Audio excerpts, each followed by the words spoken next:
Yo, what's up, everybody?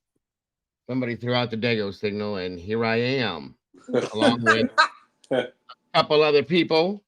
The Illuminati, and actually, it's Clutus. Clutus is in the house with us because I'm lazy and don't want to say both names. Actually, it's Helitus and Illuminati. Welcome, both of you. Thank you for joining us tonight. I hope you all saw the bat signal, the Dago signal, I should say, and join us. Share it out. Hit the like button. Come on in. Let's do it. It's Friday, folks. And I'm a dork. Come on now. No. What's up, kids? How are you tonight? Are you talking to us or everyone? You. I'm exhausted. Like I don't know what this funk is and he has got, but good God Almighty, I cannot get enough sleep. I feel like I'm pregnant. It's the bid. It's got to be the bid. I'm sorry to say it, and I'm sorry you have it, but that's what it sounds like to me. Hey, it's all good. I tasted a pretzel a little while ago. That was awesome. I was like, oh wow, I can taste it. That's pretty cool. Damn. Good for you, bro. Yeah, Hey, so it's only lasting a couple days, right? maybe, hopefully.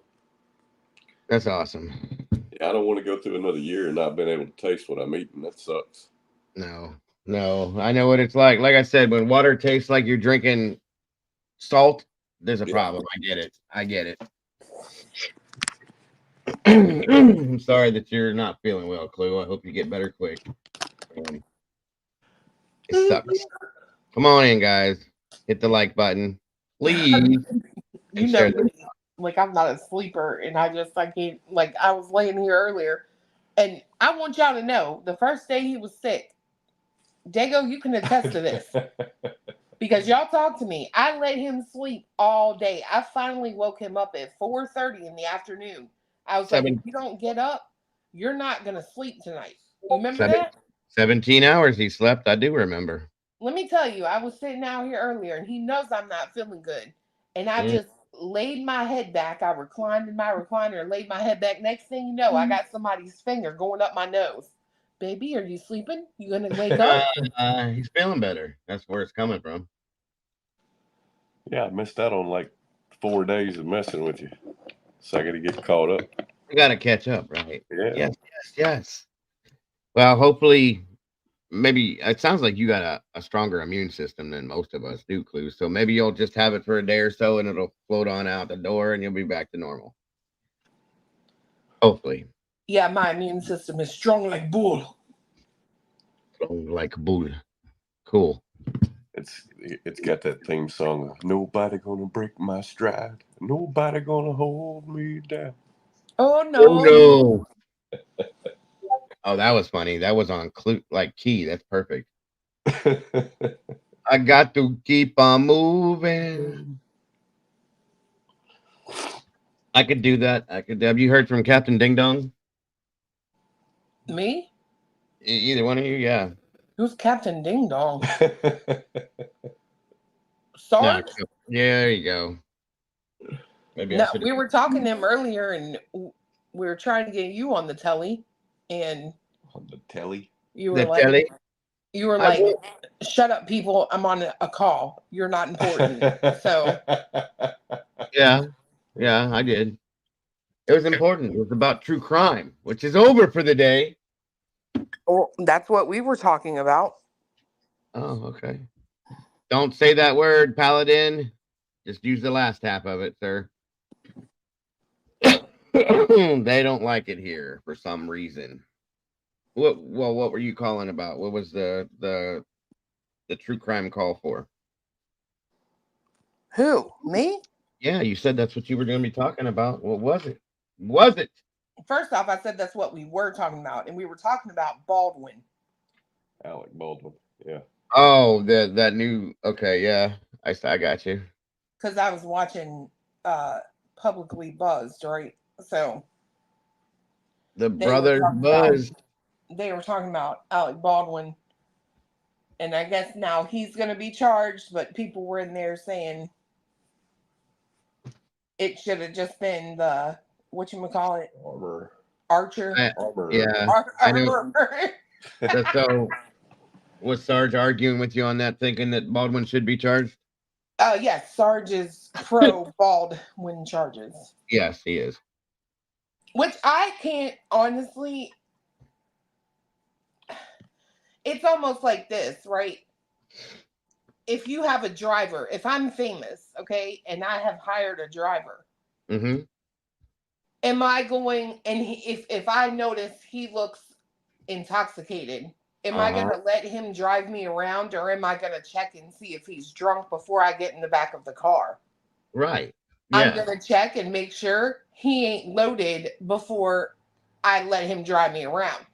So I think the same principle should apply to a gun on the set of a movie. If you know that you guys use these guns outside Yep. to target practice and all that stuff, you need to make sure it's not loaded. And anyone who knows guns and gun safety knows you don't point a gun at someone unless you're willing to see them hit the floor and be unalived. Yep. Whether they're blanks or not, that's a fact. Especially considering that they knew, because he was an executive producer on that set, that they do use live rounds from time to time. So that's the first thing I would have done, was check the damn gun. Period. Like, and I still can't understand why he even like pulled the trigger. You know what I mean? I get Yeah. you're practicing one of your moves or whatever, but why do you pull the trigger? Right. The whole cocking it thing and all that. I got you. I got you. It's interesting. Very interesting. And it So is weird because they have fake guns that look just like yeah. real Yeah. guns. So why are they even using Well, real? they want the realistic for the movie type thing, and I get that, but like, listen, the way I feel about this is the man had the gun in his hand. Okay, he had it in his hand. You know, all the bullshit because you're somebody important, that don't count to me. I'm sorry. You got the gun in your hand. It takes a matter of seconds to check this, to see that before you do something. That's all you got to do. Or don't point the gun at somebody, whether you're, I mean, that's the ground rules for anything. Point it at the Yeah, day or do something. I don't care. I've taught my kids, even when they had toy guns, do not ever point that at somebody. same Well, thing here, it's a right? toy. I don't care if it's a toy or not. And that was that. So, I mean, I can't say I feel bad for him. Welcome, Well, guys. Hit that like button on your way in, and please share this out. Come on in and hang out with us. It's Friday. for me, it's just a simple fact that I get there's an armor. I don't put a lot of trust in other people. Neither do I. Period. Neither do So I. for me to sit there and say that I would 100% trust this armorer has done their job and made sure everything is not loaded, I couldn't do that. I would have double checked it myself. That's just how I am. That's me personally. Maybe he wasn't thinking that. Maybe he had too much stuff on his mind, but I don't know. I know that movie sets work a certain type of way. They have jobs for everybody. It takes a matter of seconds to check something. That's all it takes. Or hold it to the ground. Point it at the ground. That's all you got to do. Check it first and then do your thing before the shot. That's all you got to do. Yeah. I don't know. That's just my thing. Come on in, everybody. Get comfortable. Grab a seat. It's Friday night. We're hanging out. Clue and Cletus are here with us. No, well, I'm not gonna say no crime because who knows what we'll end up talking about. That's not the point tonight. So come on in. The Fago Cola Tahitian treat. I don't like that one. I like the rock and rye soda, whatever that is from Fago. That's good stuff. Oh, I like Tahitian treat. Do you? That red stuff? Is It's it red red. or is that the blue one? I thought Tahitian treat was red. It had like maybe palm trees or something on it. That stuff is good. It does. It does. I think you're right. So let's see who we got here tonight, real quick. Walt Harris, Bobby Old Dude, what's happening? The Borg, what's up? Pickle, what's going on, girl? Good to see you. Hola, Miss Annie Ruler, good to have you here tonight. The Richard, what's happening, brother? Good to see you. Good to have you here. Let me see. Gene Romaine, how are you tonight? Virginia Wolf, what's up, brother? Miss Carolyn Miller, always happy to see you. JR Nana Boomer, what's going on with you? Jingles all the way. What's going on with you? Licity J, how are you tonight, dear? Good to see you in Stitches. What's going on? Good to have you here again. Let me see. Excuse me. Paladin, what's happening, brother? Good to see you. Charlotte Gross, welcome back to you. Evie Marie, always a pleasure. And Catacomb Man, what's going on in them catacombs tonight? Lisa Vallejo, good to see you. Brady B, my OG, always here. Never fear. Thank you for joining me tonight, Brandy. What? You are appreciated. Doc, what's going on with you? Good to have you here. Good to see you. Thank you for joining us tonight. And let me see. Anybody drop in the bottom here?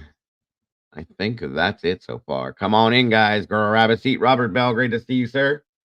62 peeps in here, and I have no idea how many likes we have because I haven't looked.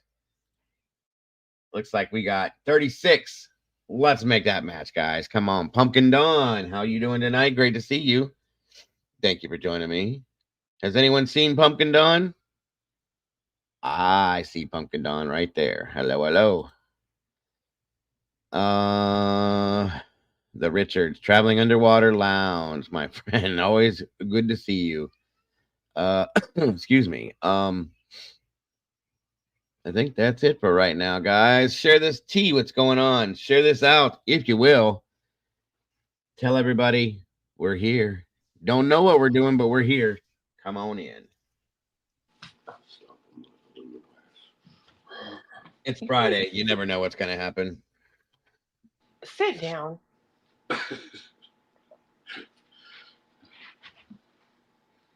Shout out to Walt Harris. You just folded 80 tall kitchen bags. Okay, then. KT's in the house. What it do? What's going on, KT? Hold on. Yep. He did what?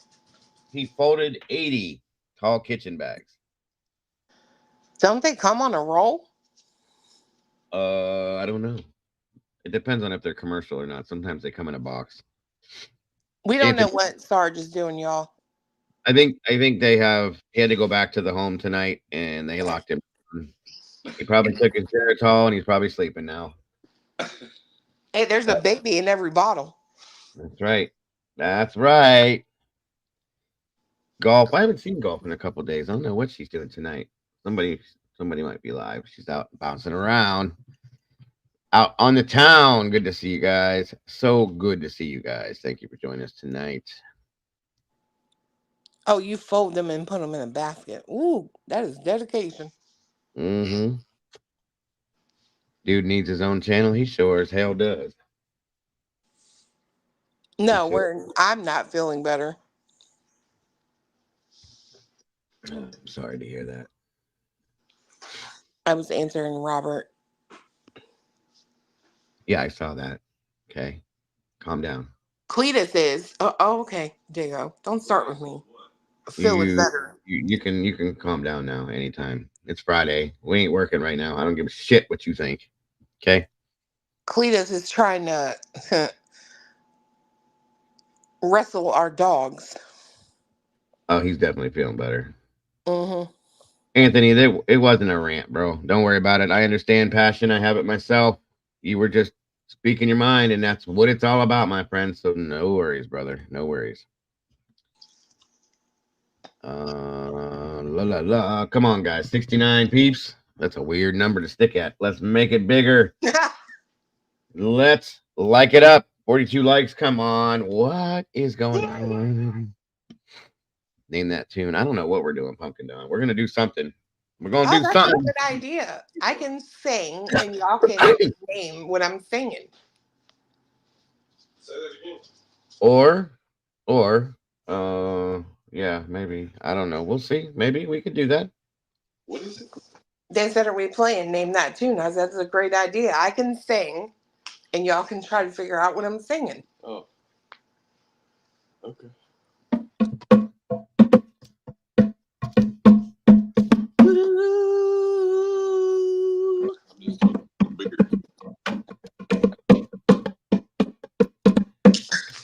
Yes, he does, Borg. What is is that? Do you have a bongo? Yeah. Actually, it's not a bongo. It's a djembe. A what? Jim Beam? Jimbo. Djembe, man. It's a djembe, man. You know, the traditional Ohioan drum. Yeah, exactly what it is. Yes, we can talk. We can look at that for a minute. There was a house that blew up, exploded in Virginia. We can talk about it for a minute. Another one? Sure enough. My God. That's crazy. I had that happen one time. We had to respond to that. It was because of a gas leak in the house. That's, you God. know what? That stuff scares me. Natural gas. Like, we have a tank here, and like watching all this year, like, I'm not filling that thing up ever again. Like, it's crazy. It's scary as I don't know what. They are putting something in there that is not working right. Mm-hmm. Because this has happened, like, what, at least 7 times this year. Oh yeah, it's a regular thing now. And it's always up north, too. You ever notice that? Here we are. Good God Almighty. It's gone, folks. It leveled it to the ground. God, that's terrifying.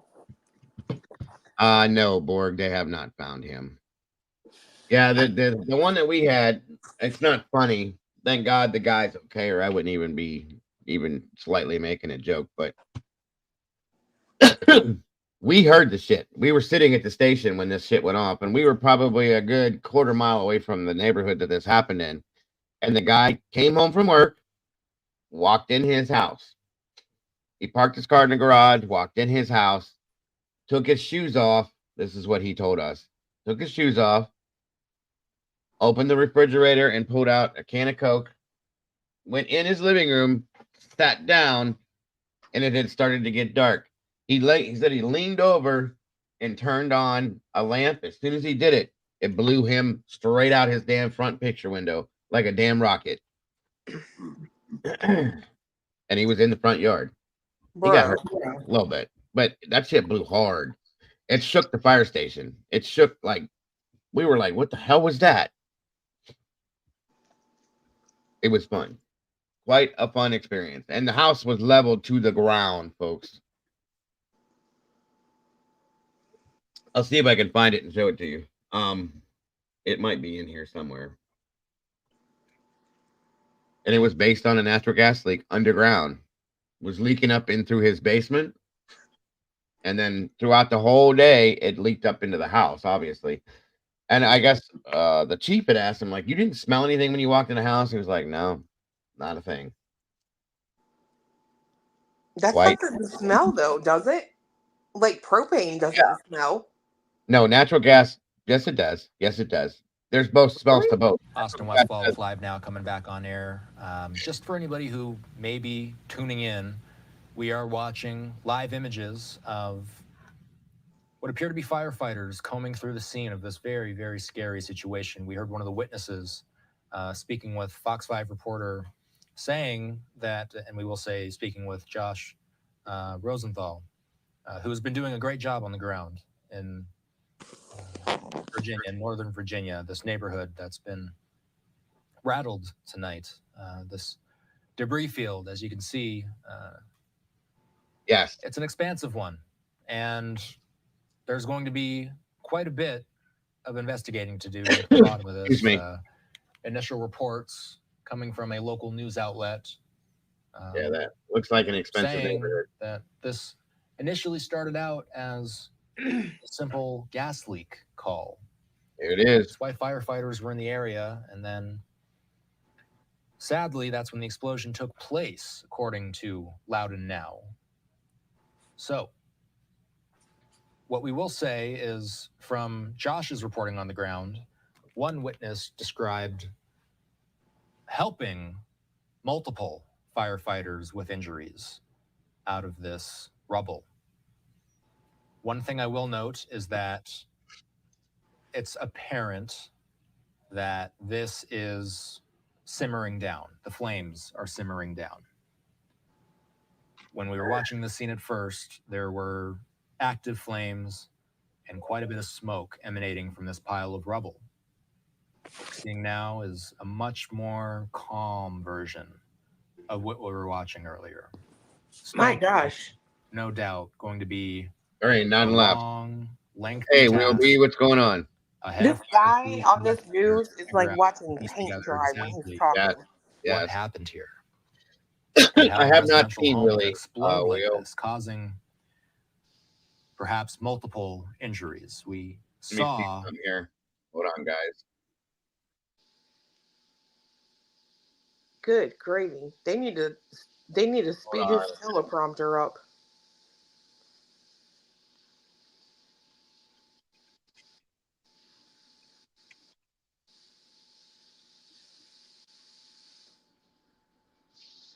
Felicity, that's what I thought. I thought natural gas didn't smell, but they add that to it so you know if it's leaking. Yeah, that sounds right. Oh shit, that's another one. I forgot about that one. It don't smell. Natural gas is not supposed to smell. No, it smells like salt, like that smell you were talking about earlier. Yeah, but they put that in there on purpose. Does that make sense? So yeah, if it's leaking, you know it's leaking. this is another one that blew up. I forgot about this one too that I was involved in. Hold on a minute here. This was oh no, this isn't the one. I'm sorry. This is another one. Shit. This is 2 weeks ago. Mm-hmm. This is the old my old fire department. My apologies. This looks just like that one area. Okay. Hold on here. 1 second here. This is 2 weeks ago. This afternoon, that an explosion shook Howland's Bolindale neighborhood. The house was vacant. Nobody was hurt. The state fire marshal was called in after Howland's fire chief thought it to be suspicious. First News reporter Abigail Cloutier has our top story tonight at 10. Crews tore down what little remained of the home along Niles Road just hours after it exploded, sending debris onto the roof of a nearby building and into a tree. Firefighters say no one was inside the house or hurt when it exploded. Howland Fire Chief James Pantalone says they're investigating it as a gas leak. Dominion Energy was on scene testing the lines. Ultimately, there was a gas leak, but there's a reason why there's a gas leak, and that's what we're trying to hone in right now on is, what was the cause of that gas leak? Was it a hot water tank? Was it a furnace? Was it a gas meter or what? Neighbors say no one has lived in the home for years. The state fire marshal is looking at surveillance cameras and investigating reports of thefts and break-ins in abandoned homes in the area. It still had all its utilities, but the state fire marshal is here. We are looking at the inside. This could have been something along the lines of a theft issue. I'm gonna guarantee you I know what this was. Somebody went in trying to steal the copper pipes and nick something, and that's all it takes. Or something, that we see on a regular basis with houses that are vacant for a little bit of period of time. Still, the explosion left neighbors rattled. Brittany Jarek was in her house across the street with 5 kids when she heard a loud boom. The whole house shook. So I ran upstairs, got my daughter. She was okay. Then we all ran out here. The whole house is collapsed, and then you just see the flames start. Pantalone says the fire marshal will work with local law enforcement agencies as they look at every possible cause of the fire. We're looking at all avenues. In Howland, Abigail Cloutier. Cloutier. Yeah, that's kind of the ghetto over there too. So there's a lot of abandoned houses. I can imagine people are stealing wiring and pipes and all sorts of shit left and right. So where is the one that I was involved in though? That's the one I want to talk about. That one was crazy. Hold on a minute.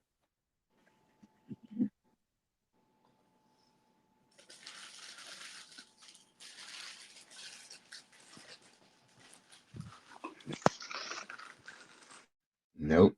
1 second. Miller time. I know that lady was awfully happy to just have the house explode across the street. She's all like, we ran out of here, and it's like, whoa.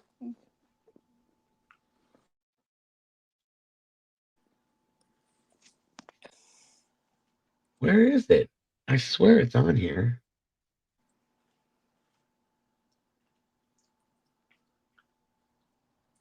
Oh, this one's a trip.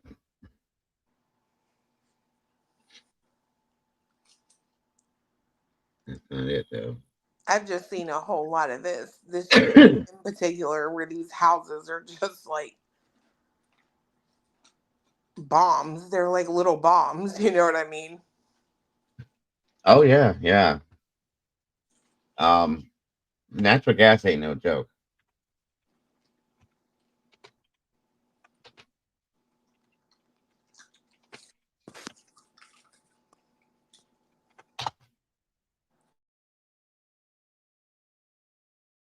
Maybe it's not in here.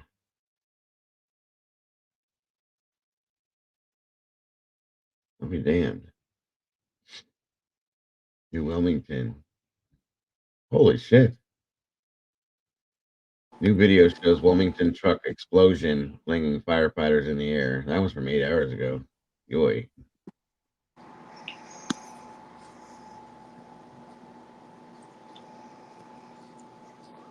Whoa. My husband's great aunt was blown through her roof sitting in her recliner. That's crazy. Holy shit. Could you That imagine? is crazy. I thought it was bad enough that this guy was blown through his front window, straight through it like a rocket. But You know what? This natural gas, though, it don't scare me near as bad as a sinkhole. Could you imagine? I'm just sitting here, like, watching the telly right now, and boom, I'm like 50 feet underground. Oh, that's terrifying. Yeah. Sinkholes are definitely interesting.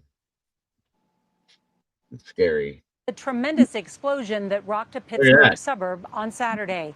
5 people, including a 12-year-old boy, were killed. Fire officials say there was a problem with the hot water tank in the basement of the house that went up.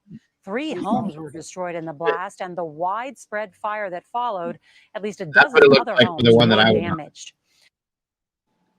Look at that blow up like that. Investigators tonight are pinpointing a possible cause of the tremendous explosion that rocked a Pittsburgh suburb on Saturday. 5 people, including a 12-year-old boy, were killed. That's horrible. I hate to hear when anybody loses their life over this. That's insane. Your local Target just fell into a sinkhole? Oh, hell no. Oh, Nope. don't say that. Like, I will not sleep. Oh, my God. Nope. We had one open up here on one of our main freeways. Yeah. Scared the shit out of me. I quit driving that direction for a long, long time.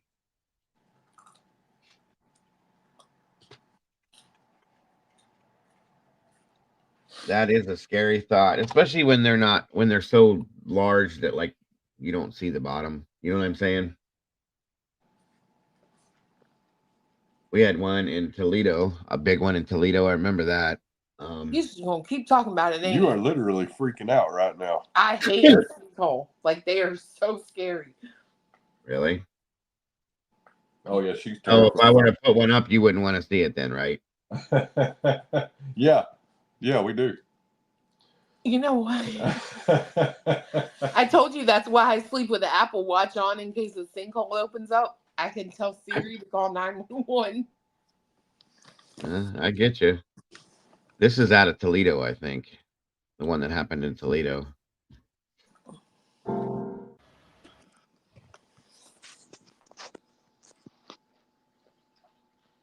See, that's not too bad. It's not that deep.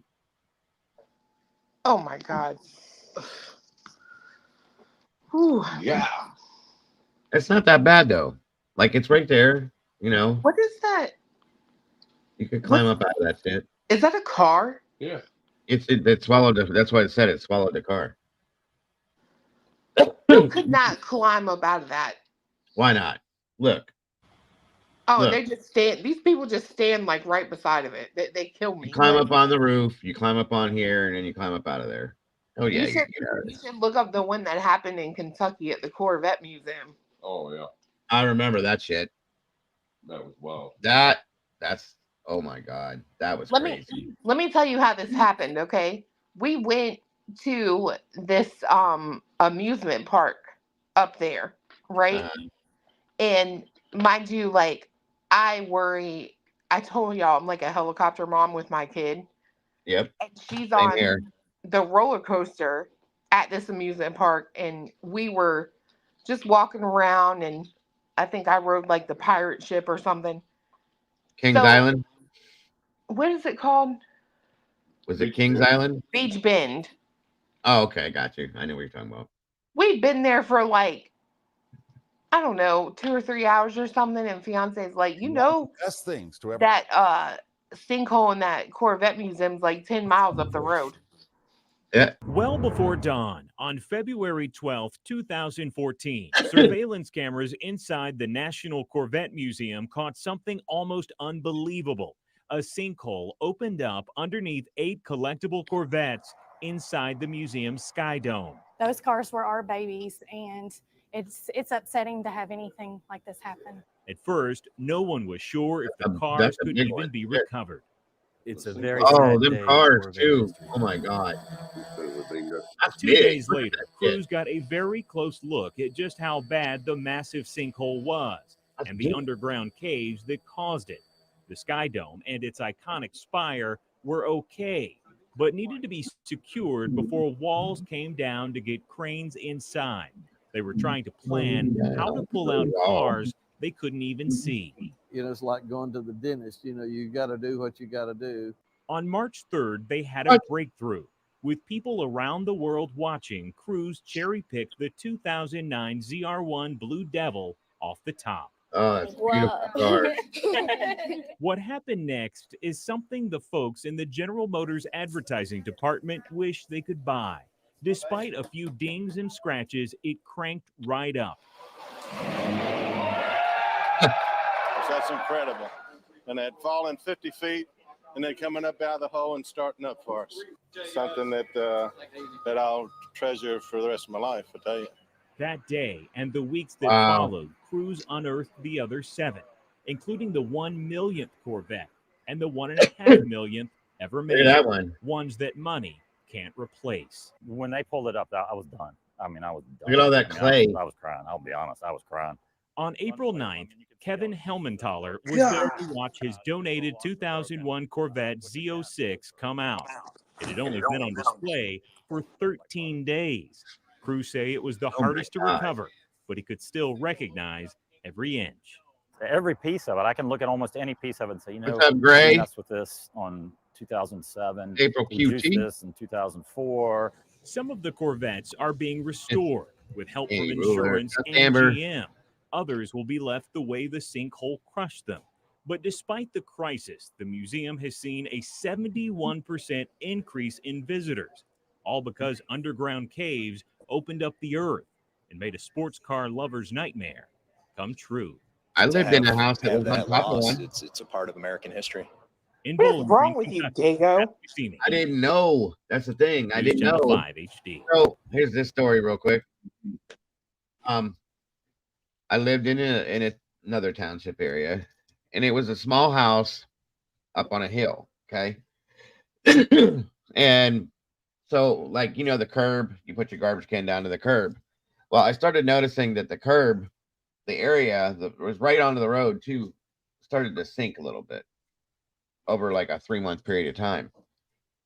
So I go to work one morning, I'm backing up, and I look over because my garbage can was supposed to be sitting at the curb, and it was shorter, like way shorter. And I'm like, what the hell? And so I'm looking, and I'm like, what? I stopped, get out, and I looked down, and it was down in the ground, and it started opening up. So, oh shit, damn it. Hold on, guys. What the hell? Hold on.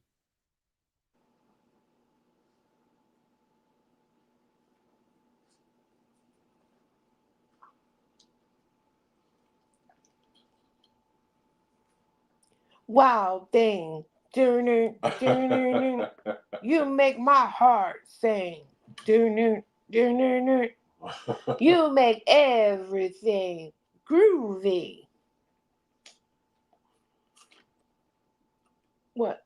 Wow, thing. You want me to finish it? Yeah, like, your you can't leave OCD people was kicking in. Yeah.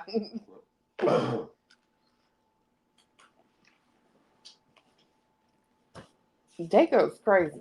If I found out there was a sinkhole up underneath this house, bro, Bruh. I don't care if it's sold or not.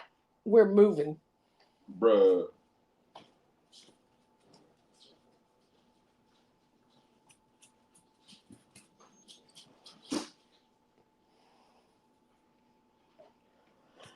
Oh.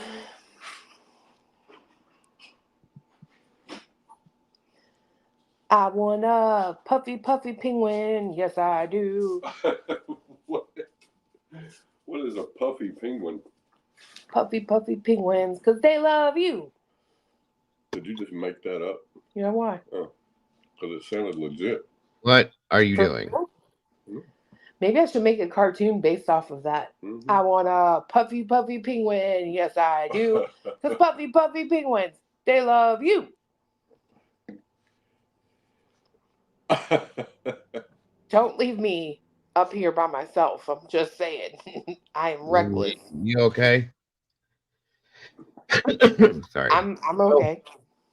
So I get out and I look at this hole, okay? And I'm like, damn, that's it was probably about 3 foot deep at that point. I'm like, oh, that's crazy. So I call, I was renting the house. I go to work, I called the landlord, I told him about it, and he's like, oh, okay. That was it. So I go home from work that day, which was 8 hours later. And I pull in a driveway, I look over, it's a little bit deeper, maybe about a foot, and a little bit wider. I'm like, what is going on? It's crazy shit. So I called the landlord back. I said, hey, this thing's getting a little bit bigger. He's like, oh, yeah, okay, I'll check it out. So a couple of days go by, no landlord, no nothing. This guy was lazy as hell. I called the township township supervisor, he was called. And I'm like, hey, I don't know what, who to talk to about this, but like, this is, I think, a problem. And they're like, oh, okay, we'll come out and check it out and this and that, and everything else. And he said, we'll be out there on Thursday, I believe. This was Tuesday. I think, yeah, it was Tuesday. The next day, I'm watching it. My wife's watching it. My son comes home from school, gets off the bus right there. It's bigger. He wasn't paying attention. He almost fell into it. So I had to put some plywood I had in the garage, like over top and around it, so that people would stay away from it. And I put like one of the orange cones from my truck that I had, excuse me, on top of the area, so people would not drive near it and all that, because it was literally blended. My yard blended to the road. So they come out Thursday, and I called my landlord, told him again, hey, I got a hold of the township. The supervisor's coming out here to take a look at this, blah, blah, blah, so on and so forth. Oh, okay. Nothing. So he comes out and they're looking, and they're standing out there. There's like 4 of them, and they had these looks on their face. So I was up on the porch, and their look on their face was like this. Okay. And I'm talking to my wife, and I'm like, I wonder if this is like a big deal or something, So he goes to, he gets in his truck and he goes back to like their administration building, I guess. Then the guy that's down at the road walks up to me and he goes, hey, we went to go pick up some blueprints for the area because they want to look into something. They couldn't find them, blah, blah, blah, so on and so forth. They had to go to the city because it used to be part of the city. So this goes on for another couple of days. And the whole time we lived there, like we could always hear and feel like vibration in the house. And it was just a tiny little house. It was 3 bedrooms, but it was little. And you could hear things like through the floor and in the basement and stuff like that. It was pretty wild stuff. And it was, my neighbor said that he had heard stuff like that too. And I was talking to him because he had lived there his whole life. And he was like, yeah, it's coming from, there's a military base down the road and all the vibrations and stuff comes from that. It just sounds like, and the house would shake every now and again, so on and so forth. It sounds like a machine running is what it sounded like. Nope. Excuse me. So the weekend goes, I think it was Tuesday. They show up with a crew. They had people from the state, the city, the township, of course, and these white trucks that showed up, which were federal people, I'm guessing. And they come out here. There's probably 13, 14 people out here. They have the whole fucking road blocked off one end to the other. Made a detour, this and that, and everything else. Some guy gets, at this point, they take this, it's not, I can't think of it. It's got like a bat, what the hell is that machine thing called? Not a front loader, but the back end one that has the thing on it that digs. Backhoe. A backhoe? Thank you, backhoe. Sorry about that. Couldn't think of it. They start digging a little bit, right? So he digs into the hill that my house is sitting on, which is about 6 feet from where the sinkhole opened up. He starts digging into the hill. The hill goes all the way down through the front of my house, and it's about, I don't know, 30 feet in length.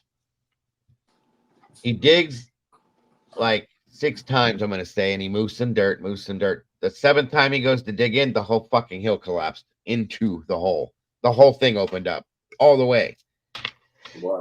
They stop completely. They start yelling. The backhoe leans in this way. The road starts to come down. Okay. So we run in. They come up to the door, and he's like, "Hey, you guys all need to get out here. You need to get out of the house. You need to get out of the house. Grab something, whatever you need, blah, blah, blah, so on and so forth. I need you guys to pull out." What? What are you talking about? Why? What's going on? We don't know what the hell's going on with this, and blah, blah, blah, blah, blah, so on and so forth. So are you going to tell me that my house is about to fall into the ground? Well, we don't know for sure, but the whole hill in the front collapsed and so on and so forth and blah, blah, blah. Okay. Jesus Christ.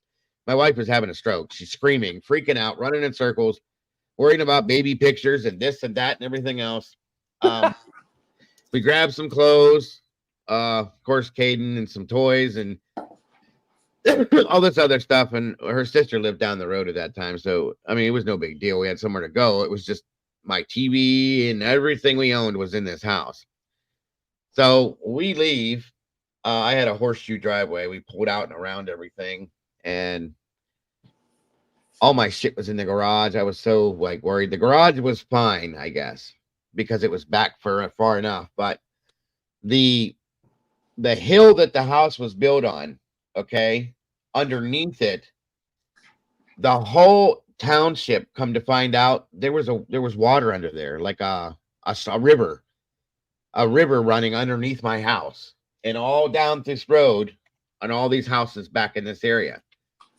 And that's why it opened up like it did, because it had degraded from the inside. And like, you know how water erodes things? It was eroding it because the water had risen. The water table went up because we had a whole bunch of rain that year. And the river, like we had a river that runs down through that area. This was broke off from that, like another channel of it that had been dammed off. Nobody knew about. And it ran right underneath my house and about 6 or 7 other houses up there.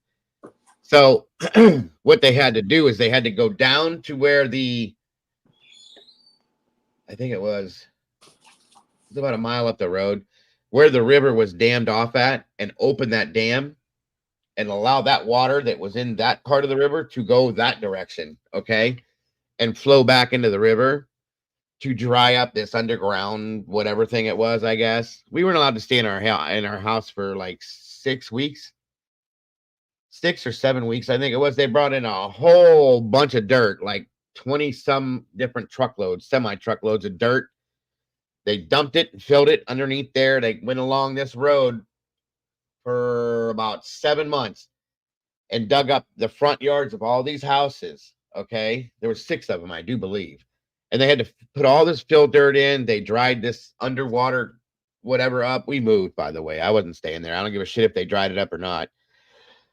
Excuse me again. I don't trust that kind of shit. And I'm thinking, like, when whoever dammed this off, wouldn't you have looked at this before you did this, knowing that there's houses? Because my house was, I don't know, probably about 100 years old. Wouldn't you look at that before you did that, thinking that's going to be a problem? No. Well, they didn't, obviously. And the thing that I didn't understand is how did the water, because the water level for the river was street level, basically, okay? Minus maybe about that much. How did it get down that deep under my house is what I didn't understand. I still don't get it. and all along that road. And they said because there was an embankment and it had like went down, and when they dammed it, it just stayed underneath there. And I'm like, well, where's the water coming from that's under there? That, all of this shit, I didn't understand it. And they said, oh, you're fine now. Everything's good to go. You're fine. Everything's, no worries anymore. We moved like a month later. I just wasn't. I was too worried I was going to wake up in the middle of the night floating in some water or under my house somehow, or the whole shit was going to just cave in, which it never did. It's still standing, but still, I just don't trust that shit. You know what's crazy? Where I grew up, Mammoth Cave is, a great big cave system. And a lot of the little spouts off of it are through the area where I grew up. And the sinkholes were so prominent there that till I was probably, I don't know, in high school, I didn't realize exactly what they were, other than the trash dump everybody used. Everybody had sinkholes that they would go and throw their trash in. Bro, stop. I'm for real. That's what everybody did. That was just the way it was. And Gray Pearl, I gotta tell Gray Pearl something. Okay, just take a second. On top of spaghetti, all covered with cheese, I lost my poor meatball when somebody sneezed. Really? She said she won't rest until she knows I know the song. On top of Old Smoky? On top of spaghetti. All covered with cheese? Girl, there's not many songs you can mention that I don't know. I'm a music head. Oh, This is what I was afraid was going to happen.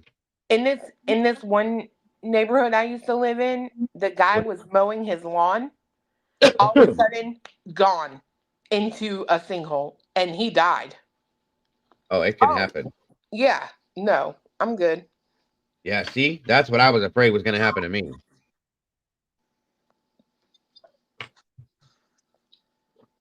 Hell no.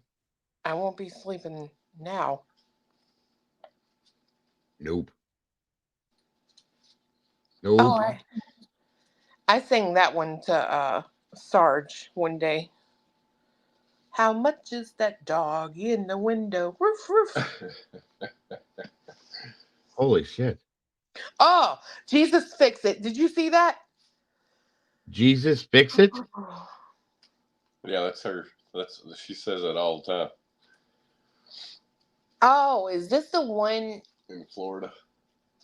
And there's a bar like right beside it. No, this is the one in Florida where it opened up underneath that house, and the guy was sleeping. And got his brother. Yeah. Yep, it's all sand. Look at it. I want to move to Florida so bad, but this is the one reason I won't do it. Yeah, I know. Sinkholes caught on camera. What is this? Yoy.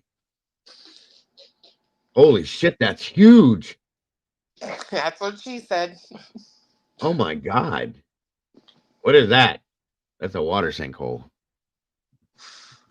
Oh. Nip, nip, nip, nip, nip, nip. Look at that in the water. Yeah, you're behind. What the hell? Oh my God. That was huge. What? Look at that shit. There ain't no bottom to that shit. Holy hell. Y'all about to make me put my watch on. That's a big one too there. Big one. Big old sinkhole. That's right in the middle of the damn city.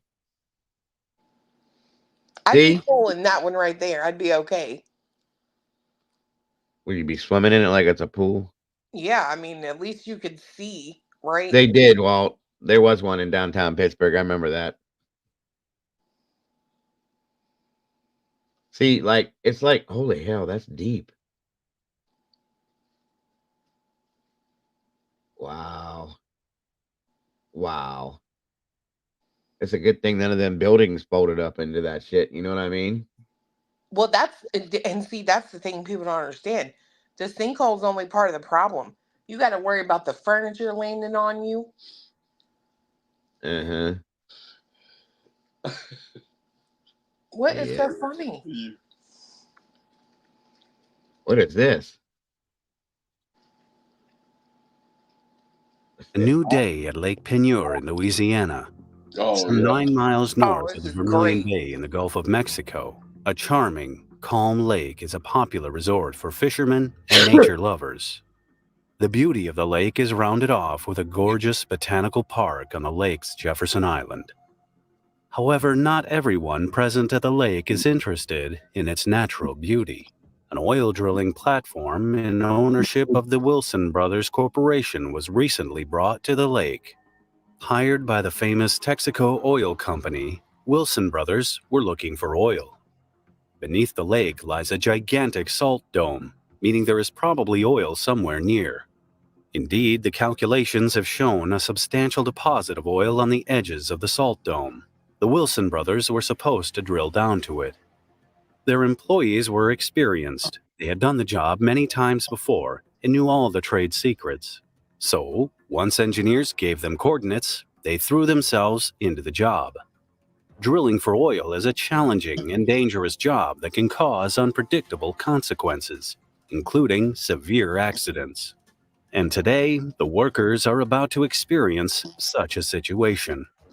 Early in the morning, at around 6 a.m., the 14-inch drill gets stuck at a depth of about 1,230 feet. Nothing too unusual for the workers on the platform. They just need to get the drill loose and continue working. However, it seems that the drill won't come out, no matter what they try. Suddenly, the drill tilts forcefully, followed by a couple of loud pops. It is undoubtedly a situation that calls for an immediate evacuation of workers. In a hurry, they cut free the barges holding the platform and flee to the safe part of the lake. They were right to evacuate as the platform overturns and begins to sink. A couple of minutes later, the entire platform disappears into the lake, to the surprise of the workers and everyone around. The oil drilling platform is a massive construction, and the lake is just 10 feet deep. There is no way it can swallow the entire thing. Still disoriented and shocked by what they've seen, workers notice their boat is being pulled back to the platform's location. Not quite sure what is going on, the skipper pushes the throttle and takes the boat and the workers to the safety of the lakeshore. The sunken platform turns out to be just an introduction to an event of cataclysmic proportions. A giant whirlpool forms at the spot where the platform used to be, sucking in nearby barges and boats, soil from the Jefferson Island, trucks, trees, buildings, and even a parking lot near the botanical garden are sucked into the giant vortex. The Del Cambre Canal that takes the water from Lake Peigneur to the Gulf of Mexico reverses its flow under the influence of the whirlpool. People around the lake are stunned by what they witness. To many of them, it seemed like the bowels of the earth opened and the end of the world is coming.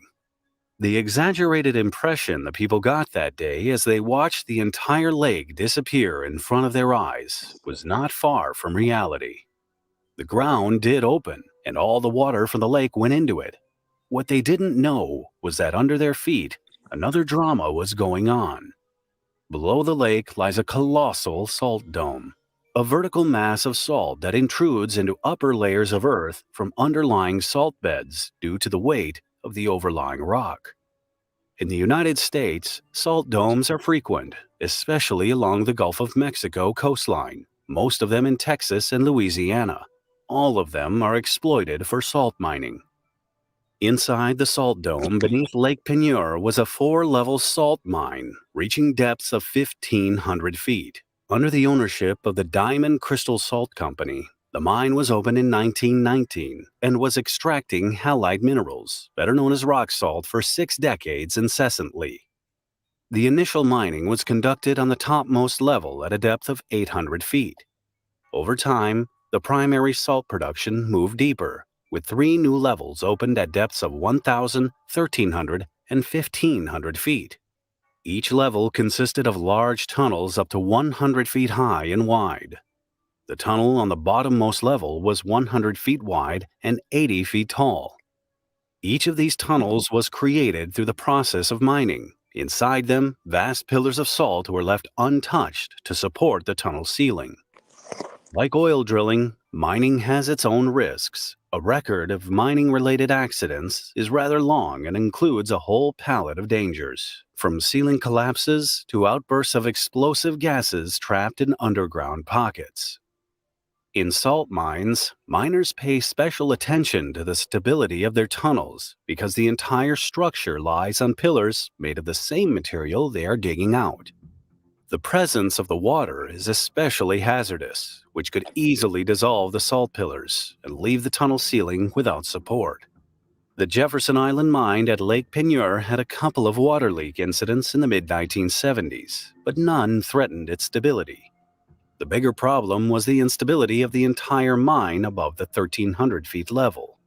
Due to the change in the dimension of narrow pillars on the upper floor due to prolonged stress, the surface in the tunnels was subsiding 10 inches per year. On November 20th, 1980, the day of the accident, 55 miners descended to the bottom two levels at 1,300 feet and 1,500 feet below ground. The shift began as usual. Using the electric shovel, they mined the rock salt, then transported it to the surface in small mining carts. However, the job was disrupted by an unusual sound coming from down the tunnel. Electrician Junius Gaddison went to check. To his amazement, the strange sound was coming from fuel drums banging against each other as they were carried down the tunnel by a knee-deep stream of muddy water. He knew about a history of water leakage in the mine, but a torrent of water was a clear signal that something was wrong. Not wasting time, Gaddison called for an alarm. 3 short flashes of mine lights signaled everyone inside to leave the mine as quickly as possible. The problem was that the elevator to the surface was slow. It was designed to carry only 8 people. Moreover, many miners working on the bottommost 4th level had their passage blocked by water. They had to go a long way toward it using mine carts. Despite the fact that the elevator took a long time to reach the surface, the miners kept their composure. They calmly waited for their turn to get to the safety of the surface. During that time, maintenance foreman Randy LaSalle searched the mine tunnels for workers who might have missed the signal to evacuate as quickly as possible. In a race against time and water, miraculously, all 55 miners reached safety. The key to successful evacuation was that all the employees were well trained for such situations. Once on the surface, the miners were shocked by what they saw. The lake and everything on it was disappearing into a whirlpool. It suddenly became clear what had happened.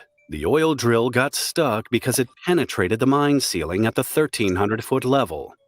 Doing so created a funnel that allowed the water from Lake Peigneur to leak into the mine. The water dissolved the rock salt around the drill as it flowed down, creating a larger and larger funnel.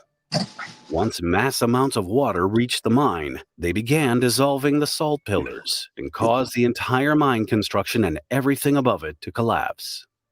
In just 3 hours, the giant hole in the ground took all 3.5 billion gallons of water from the lake into the mine. On top of that, the force of the whirlpool was so strong that it drew the water from the Del Cambri Canal, dragging along 11 barges from it. The crew on an anchored tugboat struggled to hold their vessel against the current, but eventually abandoned it before a swirling vortex swallowed it. It was a horrifying image. Where once a lake was, there was now a gigantic hole. The cataclysmic image was complemented by a 400-foot-tall geyser spraying water and debris into the air. Because the water was flowing into the mine faster than the air could get out, the air was compressed and burst out through the mine's air shaft. The water coming from the Gulf of Mexico began to fill the hole through the Del Cambri Canal, creating a temporary 150-foot-tall waterfall, the largest in Louisiana. For the first and only time in history, water in the Del Cambri Canal flowed northwards. It took 40 hours to refill the lake, and once it was filled and the water pressure equalized, 9 sunken barges popped out to the surface. Unfortunately, the rest of the barges, a drilling platform, a tugboat, trucks, and other things remained trapped in the ruins of the mine.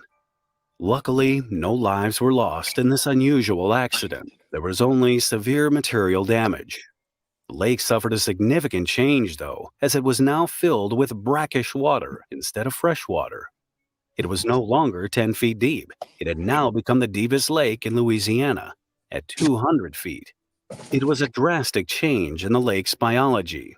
In the years to follow, many new species of fish and plants appeared in the lake. It was a whole new ecosystem that had to be adapted to. However, a question remained. How was it possible that the people in charge of drilling were not aware they were drilling directly above the salt mine? The official report on the disaster, released by the Mine Safety and Health Administration of the United States Department of Labor in August 1981, failed to explain it. All of the documents regarding the drilling sunk, along with the drilling platform. Even though there is a chance that the drill may have deflected toward the mine, it's most probable that the engineers in charge of the drilling made a miscalculation and placed the drill right above the mine. For the same reason of the lack of original documents, one can only guess who was responsible for the miscalculation. There is a possibility that Texaco engineers made the wrong trigonometrical calculation. Still, there is also a chance that mine management provided them with faulty maps of the mine tunnels.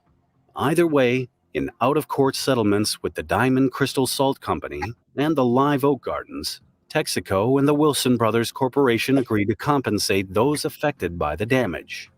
Mine owners were paid $32 million in compensation for the mine lost, while the Botanical Gardens was paid $12.8 million. As a result of the disaster, the Jefferson Island mine was officially closed in December of 1986. The settlement ended one of the most bizarre disasters in human history. The story of the Lake Peigneur drilling accident is an astonishing record of how a small human error can produce a colossal and irreversible natural disaster. Dago. Wow. Check ma'am. check the back chat. Yeah, I already got it. Okay.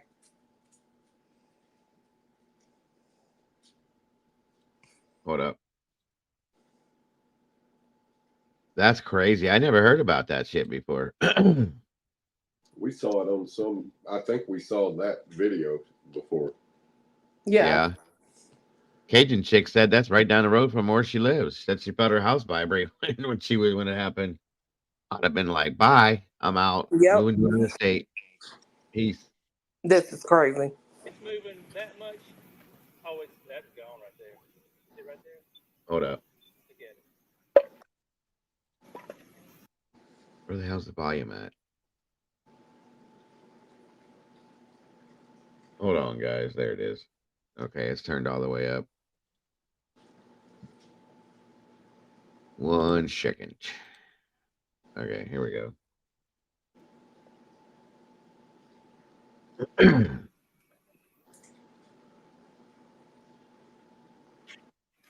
forward. Go on all in. Oh, that's a good one.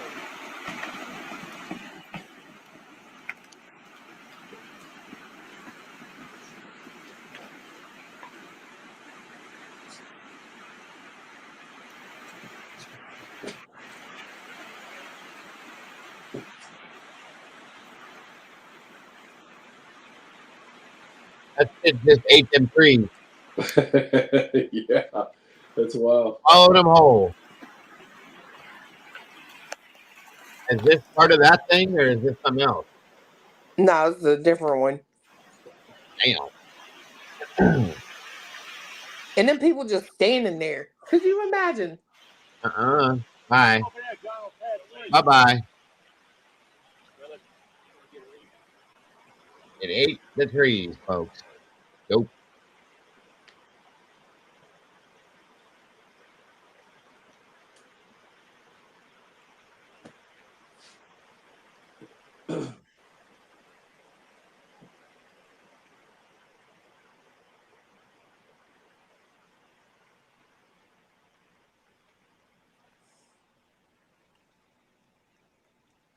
Where's this at? Louisiana. Okay. Gotcha. Louisiana.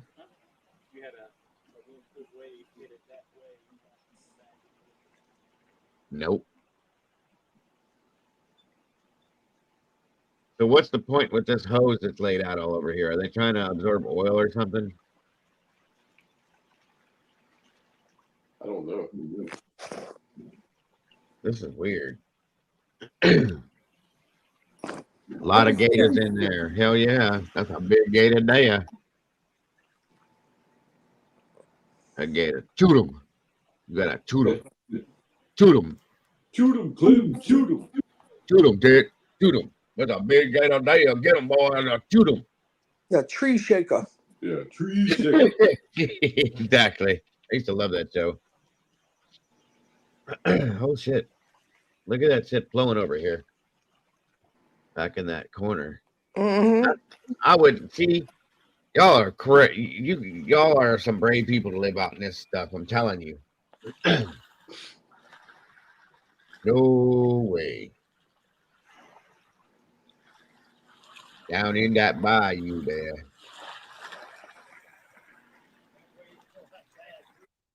Wow. That is pure insanity. Holy shit. Look at this shit. Boom. Nope. See? Showing those oil fields. Like, I grew up with my dad out there. Every time I used to have nightmares about those machines, the oil diggers. Yeah. That, like, the automatic ones that Right. go back and forth. Like, I used to have nightmares about those when I was a kid because my dad would take me to work. And they were so big to me, right? Like, I just remember being so small.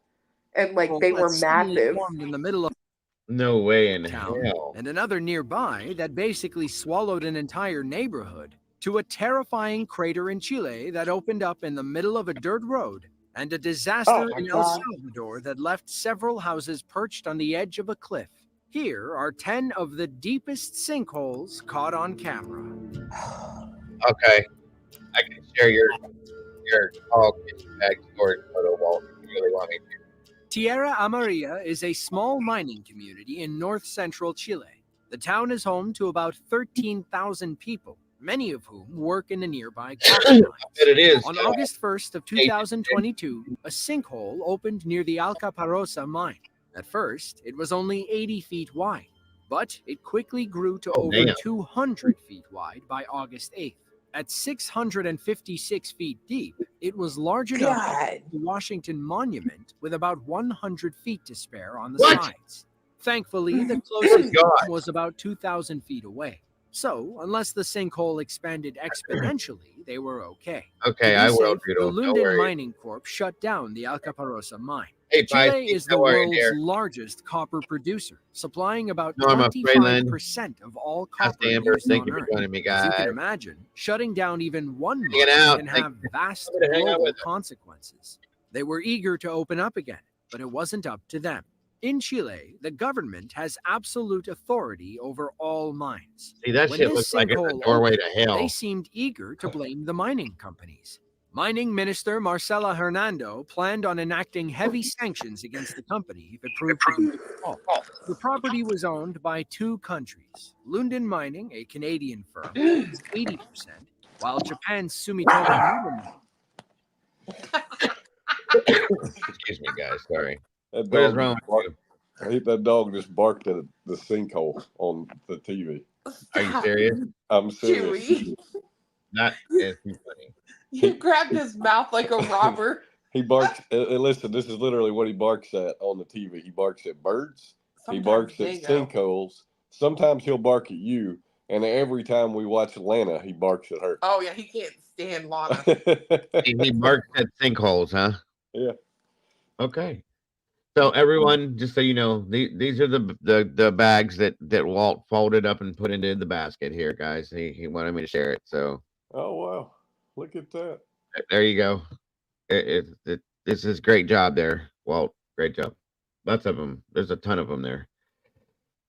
Excuse me, guys. Good job, bud. If I was that organized,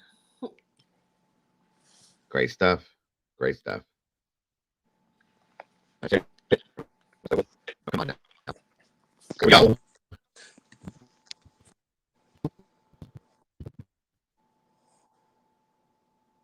Is his internet acting up again? I think so. You sound funny, Dago. Yeah, I think it's. Yeah, I'm having that problem again. Sorry. There You're you back. are. You're back. Yep, it's that same old dumb shit problem going on. I don't know why, but hold up. Somebody else. Norma Fralin. Hold on. Chewy. He was ready to attack that screen. That was funny.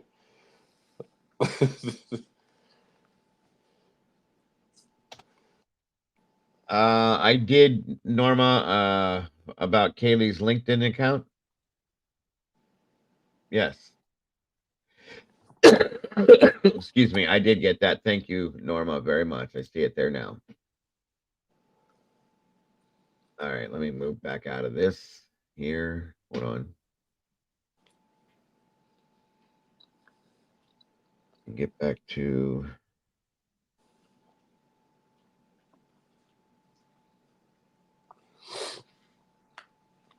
Holy hell. This is starting to give me anxiety. What, the sinkhole stuff? Yes. Some of these are nope. Look, like this one here. We can't see it. It's right there. Oh. That's a huge bitch. Is that one in Russia that's been burning for? I think so. Something, yeah. Yeah, that's wild. No, I did get that, Norma. I got it. Thank you very much. I actually want to visit that one. What'd you say? She said she wants to visit that one. Nope. No way. I'm good. Not me. That's I huge. just feel like you could do really cool photography. Buy it. Probably.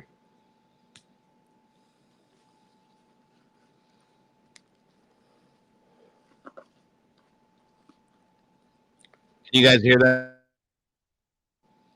You started breaking up. I can't hear the video. That's what I figured. Dog, why are you growling at the TV? Ruff, ruff.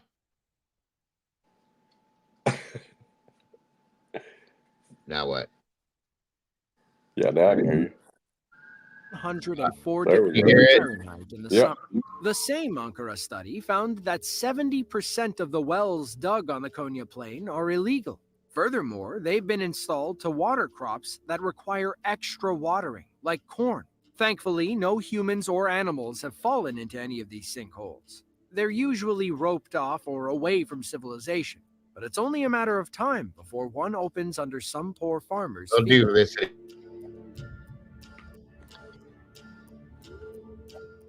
Xiamen, China is a sub-provincial city in Fujian province. It's home to about 5.1 million people spread across 5 major districts. Several cars, including a taxi, were swallowed. Our driver was lucky enough to stop before falling in. Size of the sinkhole into perspective. Damn.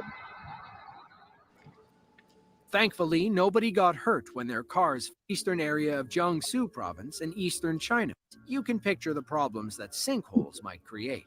In November of 2016, surveillance cameras recorded a huge sinkhole forming in the center of the street. Some motorists managed to cross just in time before the ground gave way. A few were caught off guard by the sudden collapse. It's hard to tell from the CCTV footage, but there's a small divot forming right in the middle of the road. A security guard points it out as a blue truck drives over cautiously.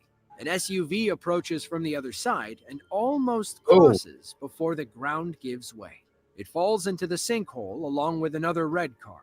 Time skips in the footage show the red car sinking deeper as two people appear at the bottom to help. A crowd gathered around the sinkhole, which was much larger than the security footage made it look. 5 people got trapped inside, but rescue workers got them all out safely.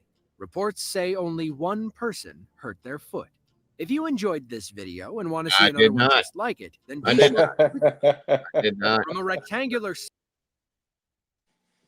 I did not enjoy that at all. Sorry. Let's see something. Somebody asked me. Hold on a minute. How's your anxiety? I'm having anxiety. Nervous? Are you nervous now? You look nervous. You look scared. Are you talking to her? Yeah. Yeah. I mean, they're always in the back of my mind. Holy shit. What the hell is this thing? Felicity, why are you doing this to me? I already got anxiety. This ain't no. This is a giant blue hole. What? A giant blue hole. A giant blue hole. Does anybody know what a blue hole is? It's an ocean sinkhole. Oh yeah. Yeah, the rivers have them in them. No.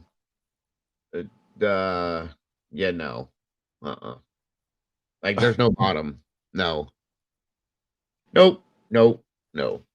The only thing those are good for, as far as I'm concerned, is like pulling good fish out of them in the in the blue hole. We actually went to one. There's a place in Florida called Jenny Springs, and yeah, we went swimming in it. We went swimming in it, and there's a spot in it that's got one of these. And what was it called? It's called Jenny Springs. There's a place I went to in Florida too, where you swim with the crocodiles. Kind of. There's a fence in there. No, they ain't got no crocodiles there. They had a blue hole too, something Springs it was called. I can't remember. I was when I was 14, but yeah, I just remember that because we were swimming over top of that hole, and I looked down and I can see divers underneath us, and I'm like, "What? What? Do you remember that? Where we could see them?" Wow, that's crazy. Jenny Springs is great. If you ever get the chance to go, it's beautiful, and the water is 72 degrees year round. Damn. What is it called? Jenny, it's Ginni, maybe E, Springs. My dad used to take us there camping when we were younger. And they scuba, right? So they would scuba in the caves and stuff down there. It's really cool though.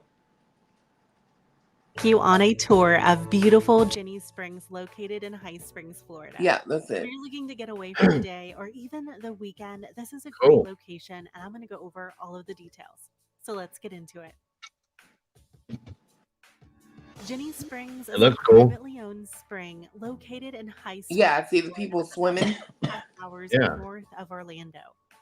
Jenny Springs boasts 7 natural springs, and you can do everything here from kayaking, tubing, snorkeling, diving, That and looks like camping. fun. That We looks visited really on a cool. beautiful Saturday morning and got there in the morning just before. Is the water that blue? Since Jenny Springs, Yeah, it's like clear. The price to That is enter the sweet. spring is a bit higher than your typical Swear to spring God, that's that's run the same by place I Florida was. State Parks. At the time of filming, the cost of entering Jenny Springs That's my favorite one right there, that hole. Yeah. per day during the off season and $20 per person per day during the peak season. When you do arrive at Jenny Springs, you'll be directed to head over to the country store to pay your general entry fee, sign a waiver, and then get your parking tag. If you aren't planning on renting anything else, this is Wow. also where you would rent. I've your seen the equipment descent, and Richard. Yeah. They do rent everything here from inner tubes, snorkeling gear, and kayaks. So I definitely wanted to get out in the water, so we made sure to grab a double kayak Gene while said, we I were do not here. like Florida. Someone sucked all the air out of that If state. you are renting a kayak, Yeah, they do give you the it does get paddles, warm there. life jackets, and a numbered key to unlock your assigned kayak once you get Excuse down me to again. the Is that in like Florida? The parking Yeah. at the general store Yeah. is only about 15 minutes, so you'll See, want to Jenny Springs wasn't like this when we used to go as kids. Like, you'd pay like $10 and just camp there. We made our way down to Ginny Spring where the kayaks were located. One thing I do want you to know is that they don't have anyone here to help you launch, so you will have to unlock your kayaks yourself and then bring them down to the water and launch yourselves. It was a little tricky to get into the kayak if you didn't want to get your shoes Yeah, wet, so I I agree. highly Well, recommend wearing some water shoes or shoes that you just don't mind getting wet, that'll or probably be better than anything, just mosquito no leg, shoes bro. at all. For our kayaking run, we decided to go upstream first a ways past the Devil's Spring system to see if there was anything interesting along the waterway. Hey, And Randy, once what's you up, left brother? out, you were able to camp all Come the on way in, up to the guys. waterfront. We're just hanging out tonight. By the way, if you are finding this information helpful, I would love That's it if you could awesome. hit that Do they like have hot button springs and there too? subscribe if you would like to discover Nah, they're pretty cold. out my beautiful Yeah, most state of It natural wasn't springs bad are. when we went video last year, though. and the best way to be able to see You it. were cold. That water is beautiful. Like I said earlier, It is a hot spring, isn't it? 7 The whole thing is a hot spring, I thought. your way Or back. But maybe it's I'm wrong. cold. You Natural should look springs at are the usually. people. Every You single should look up a video of them like starting with the scubaing there, because there all these caves and stuff you can go in if you scuba, Devil's Eye, Devil's Ear, which is what my dad and his best friend, we used to go with their kids and him, and like they would scuba in all the caves and stuff. Right here. Yeah. Yeah, There look you go. here, and you can see all this when you're on the top too, right? You look down and Right. you're just like looking at these massive holes.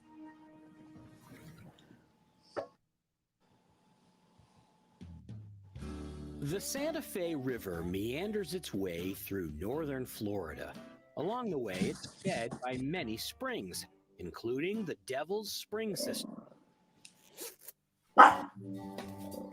All right, let me go up.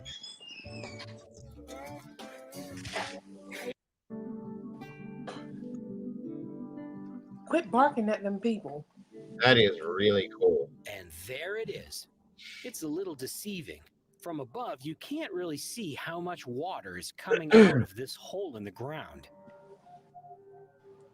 Yeah, we saw that one, I think, when we were there. Yeah. Dropping down, we can see the entrance to the cave.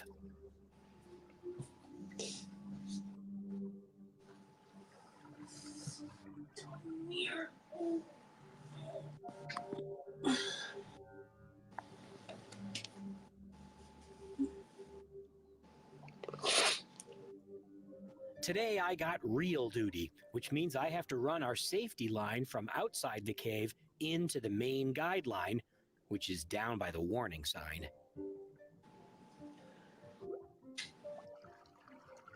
Each team runs its own reel for this part of the dive, both to keep track of how many teams are in the cave and so that we have a continuous guideline out to the light.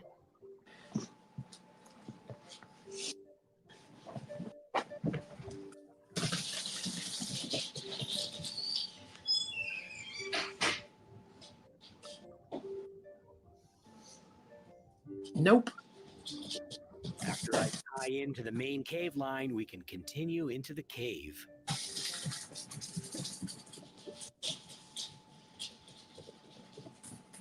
The flow of water coming out of this cave is stronger than it looks on camera. We have to kick hard to make forward progress. I never had an interest in doing that. That exertion uses a lot more air than we would use in other caves.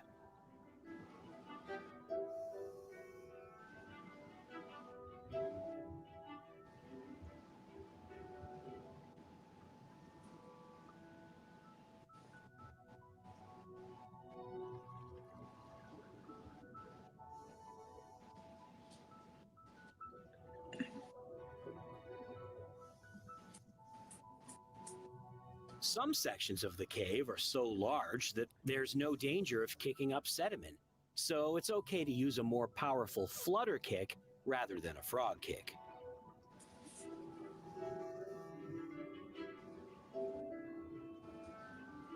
Wow, that's crazy.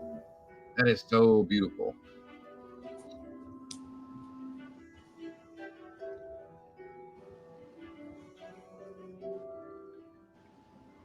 Till you run into Jaws.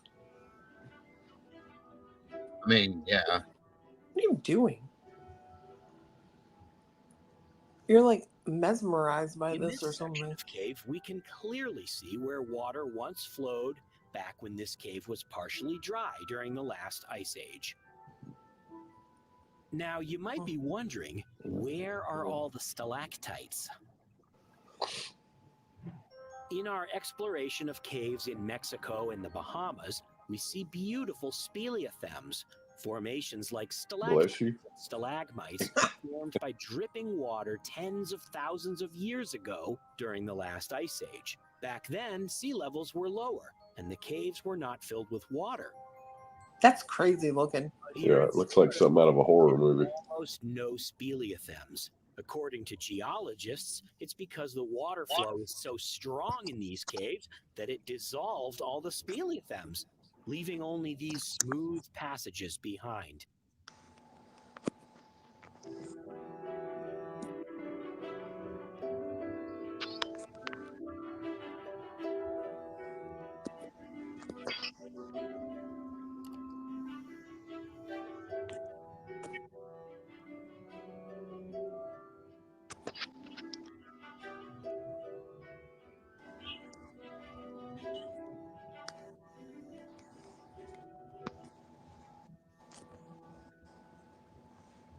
The rules of cave diving say that when you've used 1/3 of your air, you must turn around and start back. In this much flow, it doesn't take long for us to hit thirds because of the exertion.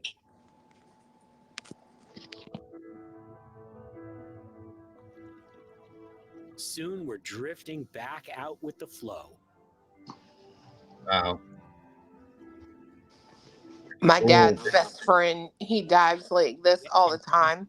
Of the time it took us to swim in. He'll find guns that were used in like murders and stuff. That's what that magnet fishing stuff that goes on. Oh, we do. They We've find done stuff that. like We've magnet fished quite a bit. You find anything good? I found 25 cents one time. Okay. But that's about, I had a problem with my magnet getting caught on the bridge we were standing on. I couldn't, of local like I would try to bring up what I got and it would just clop to the bottom of the bridge. Gotcha. We try everything. Like we've been,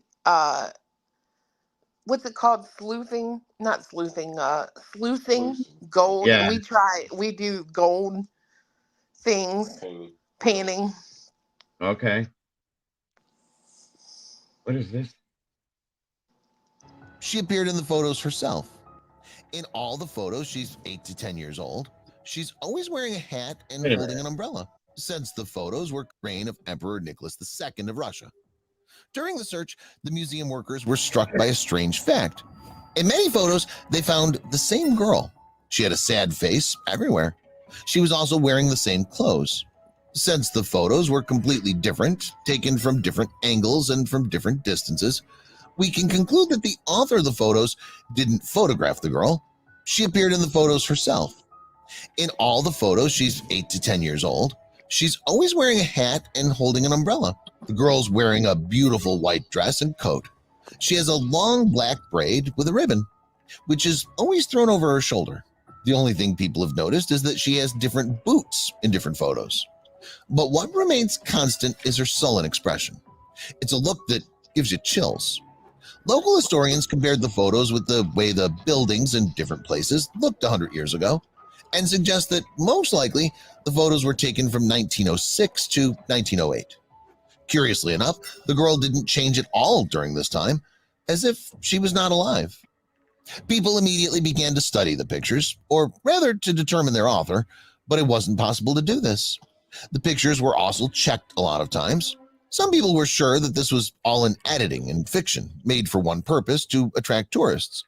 However, later it turned out that there was no editing in the case of these pictures. People agreed that this is a real phantom girl who is either dead and cannot find a resting place, or she's a ghost of the city, always watching its residents.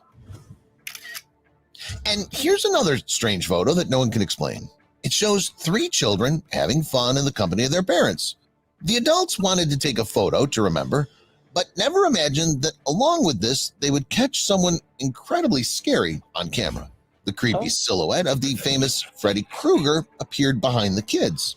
Of course, the first thing that comes to mind is that the whole thing is a fake, but the most experienced editing experts proved otherwise. None of the professionals could find a single trace of editing. So the Elm Street killer is real? Smartphones.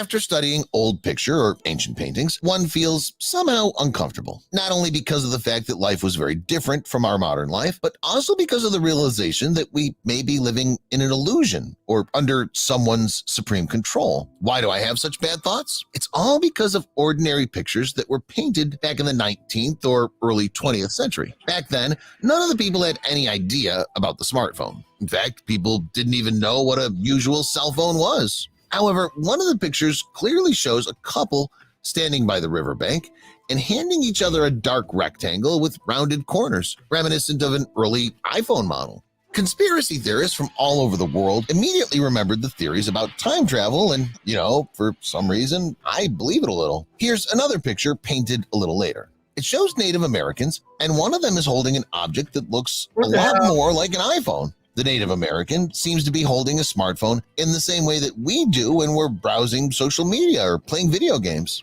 And if you think the phone versions sound too strange, and it could have been absolutely anything, just assume it actually was the case. After all, normal versions simply didn't exist, as it turns out. Let's continue the topic of time travelers and take a look at this interesting young man. This photo was taken in 1941, and all the people in it look about the same. All but one. The guy dubbed the time-traveling hipster stands out from the crowd. He wears glasses that are trendy nowadays, some branded t-shirt, and a zippered jacket. Along with this, he's holding a handheld camera as if he's arrived from the future to take important pictures of the past years. The photo was first made public in 2004 when it appeared in a museum exhibition. As you understand, no one would ever expose complete nonsense there, which means that the picture was checked by skilled specialists. So it turns out that this man really returned in 1941 to witness the opening of the South Fork Bridge? Quite possibly, yes, but some people believe otherwise. There are those who believe that although his appearance is different from the people at the time, he's still relevant and fits into the context of a bygone era. Take, for example, fashionable glasses with side shields. Such a model existed in those times, although it was considered rare. As for the camera, portable cameras have been produced since the 1930s.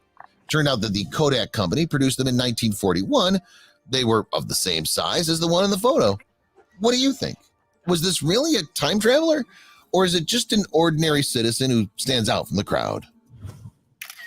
A picture of the future. Who would have thought that the most real battles on social media could be sparked by just one 400-year-old painting? A Dutch artist painted this marvel called Portrait of a Boy. Some critics claim it depicts the artist's 8-year-old son, while others see it as the son of a wine merchant. But it's not him that's attracted attention, it's his shoes. The most attentive among you have already noticed one obvious similarity to the brand of our days. I'm talking about Nike, of course. In the pair of shoes, black Nike sneakers with a distinctive logo in the shape of a tick was recognized. It'd be fine, but the picture was painted in 1652. And the Athletic Shoe Company wasn't founded until 312 years after that in 1964. But how could a thing from our time be in the past? Maybe time machines do exist after all. Of course, no one will give us an exact answer, so we can only guess and stand on the one side of the debate or the other. Personally, it seems to me that if a time portal does exist, people probably wouldn't move some shoes there, so I'm inclined to believe that this is just a coincidence. Do you think any filters were used in the photo you're looking at right now? I think that even the most inexperienced editor or a person who's never worked with effects in their life would say yes. But the interesting thing about this picture is that they're not actually there at all. Experts have studied the negative of the shot and made a startling statement. According to them, the picture depicts negatively charged energy entities, in other words, demons. Yeah, Annie. The conclusion of experts was unanimous. The man in the photo is possessed by horrible creatures. The story of the picture, by the way, is quite simple and understandable. A man came to take a photo for a document, but after printing it out, he and the photographer saw this. I agree, it sounds unbelievable, but the fact that experts have confirmed the authenticity of the picture makes one horrified. In fact, the story of strange pictures is far from an uncommon topic, especially in this day and age when the world of technology is full of opportunities to distinguish a real picture from a fake one. There are plenty of weird shots out there, but some of them stand out in this weird and scary general background. And here's one of them. This photo was taken in 1997. On that day, an American woman named Denise Russell came to visit her 94-year-old grandmother, who'd been in a nursing home for only a week. They had a great time, took a lot of pictures, and planned to meet again, but unfortunately the grandmother didn't live long, and by the time of their next meeting she had already passed away. Because of the burial process and grief, no one touched these photos, nobody cared about them. But when the moment came, people noticed one strange thing. Behind the back of the grandmother, a man was clearly visible who was similar to their grandfather. Hold on. Sorry about that, Annie. I'll play that here in a minute, guys. I don't have it, Annie. You can just email me if you want to.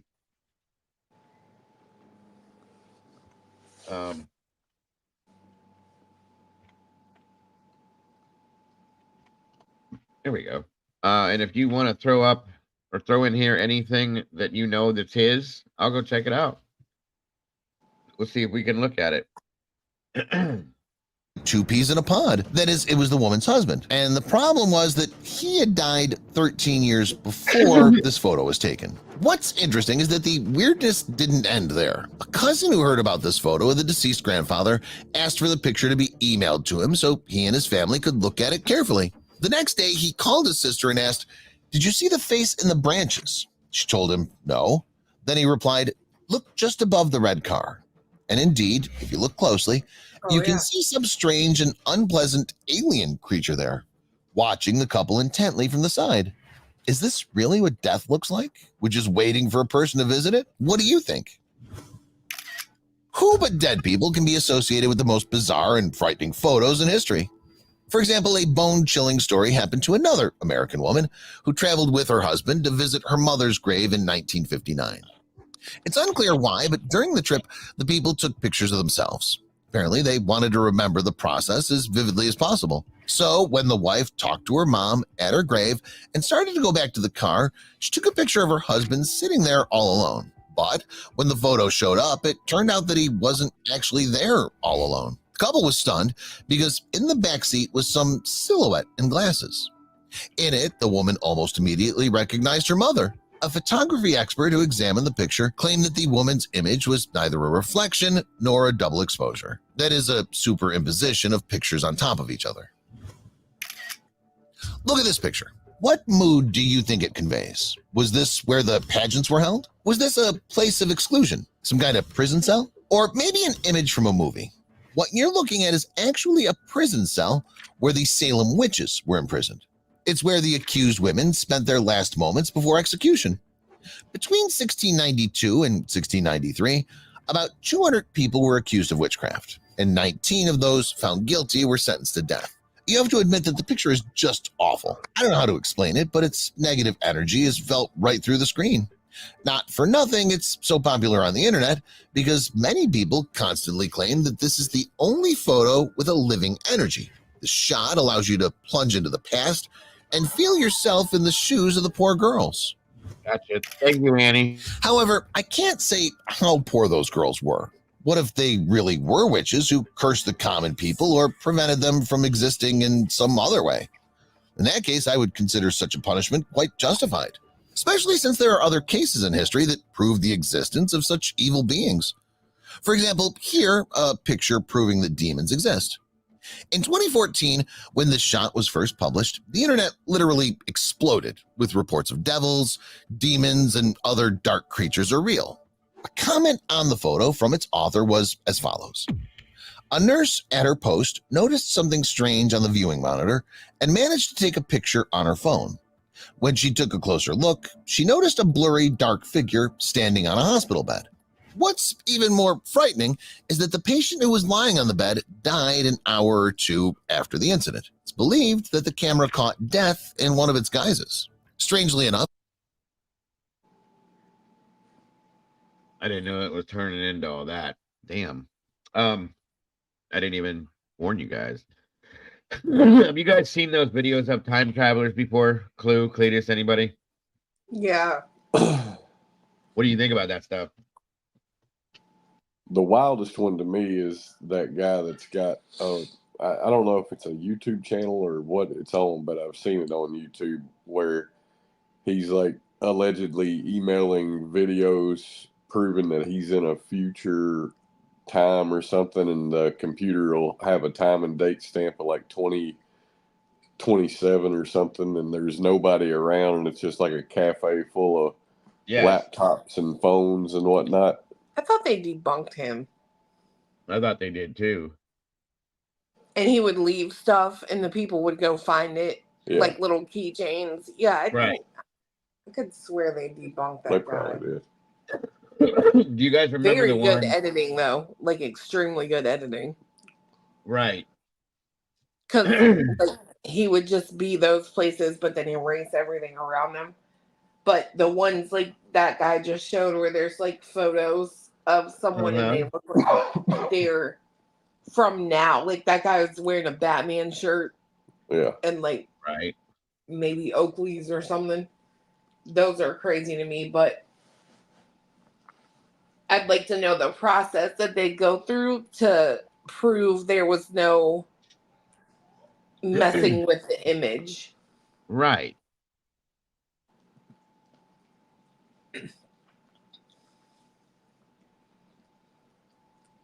Wait, what? Okay. Hold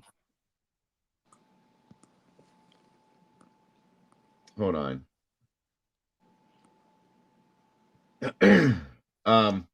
Yeah, I know who you're talking about with that one guy. Just a little Wait a minute. girl, baby. Paladin. My time travel experience was very specific. Operations in 71 and 73 only. You experienced time travel, Paladin. Sweet. What about that guy with the passport? With what? Oh, the passport that was for that dude never existed. He went up to they put him in a hotel room and then go to check on him the next day and he disappeared. Yeah, that was crazy. He just like vanished. They showed actual proof that was real, that happened. You know what I mean? That blew me away. Town? It started with a T. Tooney? I think so. Let me find this because this story, you guys, blew me away. Thank you, April, so very much. I about said Tatooine, but that's Star Wars. Yeah, Star Wars. Yeah. Thank you so much, April. Okay, and Paladin answered my question as yes. Where are you at here? I was sent from 1971 to 1973 and back, and then in 73 to 2042 and back. Sweet. How hot am I in 2042? That's just what I want to know. I mean, like, what was the purpose behind this, sir? I'm not gonna say that. I actually knew this about him because he said I was still hot in 2042. I asked him that one night in chat. Holy shit. That's how do I sign up? I want to 71 to 73 and back, and then it's from 73 to 42. Okay, then. What was that when together? You want me to find the link? What the hell was the name of it? Hold on, I'll find it.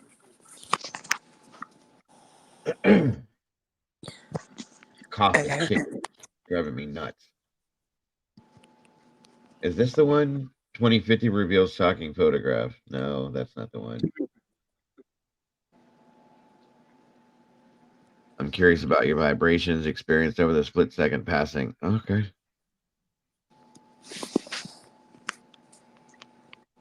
Was that a military operation, Paladin?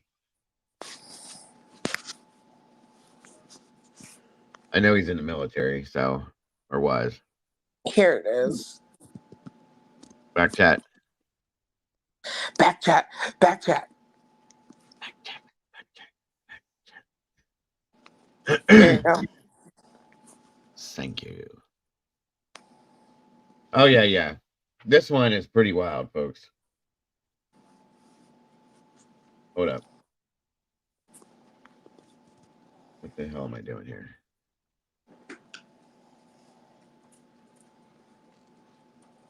What the hell am I doing here? Hold on a minute.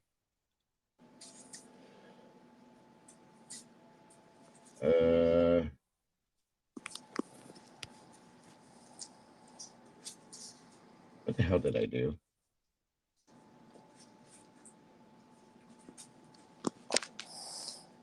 Uno momento. Well, that's good to know that if he went to 2042, we're all still here. So no. Then, at least then. I'm guessing no, like nuclear kaboom. Right? Okay, let's try this again.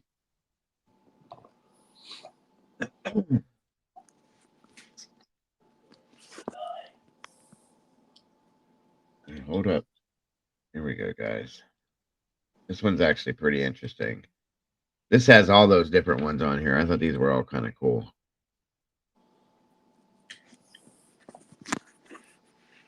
All right. Boom. All right, there's that. And we are off. Didn't know where he was, and was dressed in strange anachronistic clothing, carrying a camera. Deal with a confused man. When they arrived, they found a young man who was scared, didn't know where he was, and was dressed in strange anachronistic clothing, carrying a camera. Little did they know that they were possibly standing face to face with an actual time traveler. The man's name was Sergei Ponomarenko, and when the police asked him for his ID, he handed it to them, and the first thing they noticed was that it was issued from a country that didn't exist anymore, the Soviet Union. Oh, wouldn't it be dangerous to talk about it, Paladin? The situation being that it's not something that's widely known to like the world. Couldn't you get in some shit for that, sir? You know what I mean? Like get in trouble for it? And I hope that you don't. And yes, April, I agree with you on that. The Philadelphia experiment was crazy. Ukraine was, of course, part of the Soviet Union in the past, but the Soviet Union had dissolved almost a couple of decades ago at that point. So let's just say the police didn't see those IDs much anymore, especially on young people, and this guy looked like he was in his 20s. And yet his ID stated that his birth date was in 1932, and he matched the picture in the ID, so something didn't add up. When they asked him what day he thought it was, he answered April 23rd, 1958. And that's when the police said, okay, we're going to take you to a little room where you can talk to the nice doctor. You're crazy. So Sergei winds up in a mental hospital in the care of Dr. Pavlo Kudrikov. So the doctor played along with this whole idea, and he asked him if he could figure out or if he could remember how he wound up in 2006, even though he thought it was 1958. And as recorded by the doctor, Sergei said, quote, "It was daytime, and I wanted to go for a walk in the city. I took my camera, but when I left my house, I saw a strange object that had a bell shape, and it was very strange, and it was flying in a strange way. It is difficult to explain what I was seeing. It might be better to look at the photos from my camera." Dr. Kudrikov was curious, so he got a hold of the camera, and the first thing he noticed was that it was an old, rare Yashima Flex. The doctor was a bit of a photographer himself, so he recognized the brand and knew right away that this was like an antique, which is a problem because it used a type of film that hadn't been manufactured since the 1970s. You can't just take it down to the CVS to get it developed, so he called in a photography expert named Vadim Poisner. Vadim got the film out, and he was able to see from the real info that it was manufactured in 1956, but it was in perfect condition. So he developed the roll, and this is when everything just kept getting weirder. What he found on the roll were photos of Kyiv, but clearly from a long time ago. All the cars, all the clothes, all the street signs, all were from the 50s. And there were photos of buildings that didn't exist anymore. And right there in front of those buildings was Sergei with his girlfriend at the time, out enjoying a beautiful day, wearing the exact same clothes he was found in. And the last photo on the reel, just as Sergei had suggested, featured a bell-shaped UFO. When the doctor asked him about the UFO photo, Sergei said, quote, "Now are you convinced I'm telling the truth? I so far do not understand what this object is and how something like that happened to me at the same moment when I took the picture and I went down to look at the camera and somehow I showed up in this year." Dr. Kutrikov, being scientifically minded, hypothesized that if this was some kind of alien spacecraft, it could perhaps have flown him across the universe at the speed of light and brought him back in a split second. And due to Einstein's theory of relativity, he would experience time dilation, meaning that time would have barely passed for him, but back on Earth, 47 years would have gone by. The flight of the navigator theory, if you will. That night, Sergei went back to his room, closed the door, and was never seen again. The hospital security camera captured when he entered the room, but it never filmed him leaving. There was only one way out of this room. It was always watched, and the room windows had bars, so there was no way for him to escape without being noticed. Yeah, Sergei just pulled a Shawshank. Man up and vanished like a fart in the wind. Only there was no Raquel Welch poster to explain what happened to him. He was never found. No means of escape were ever found. He just vanished, leaving the police with his camera, his photographs, and a crazy mystery to solve. A mystery that just keeps getting weirder. Because they investigated the case and they found out that there was actually a Sergei Ponomarenko that was declared missing in Kyiv in 1960. They also were able to track down the woman in the photograph, his girlfriend, who was now over 70 years old at this point. She told the police that Sergei had disappeared that day in 1958, but returned just a few days later, the exact amount of time that he had been in 2006. But then she claimed that he disappeared again in the 1970s, and this time he was never seen again. But years after he vanished, she received a strange photo in the mail. It was from Sergei, and according to the note he wrote on there, the photo is from 2050. It shows an older mustachioed Sergei with Kyiv in the background, only in this photo, the skyline is full of skyscrapers. He also said in the note that he would be back soon, which, for whatever reason, didn't happen. The story of Sergei Ponomarenko has gone down in internet lore as possibly the most well-documented case of time travel in history.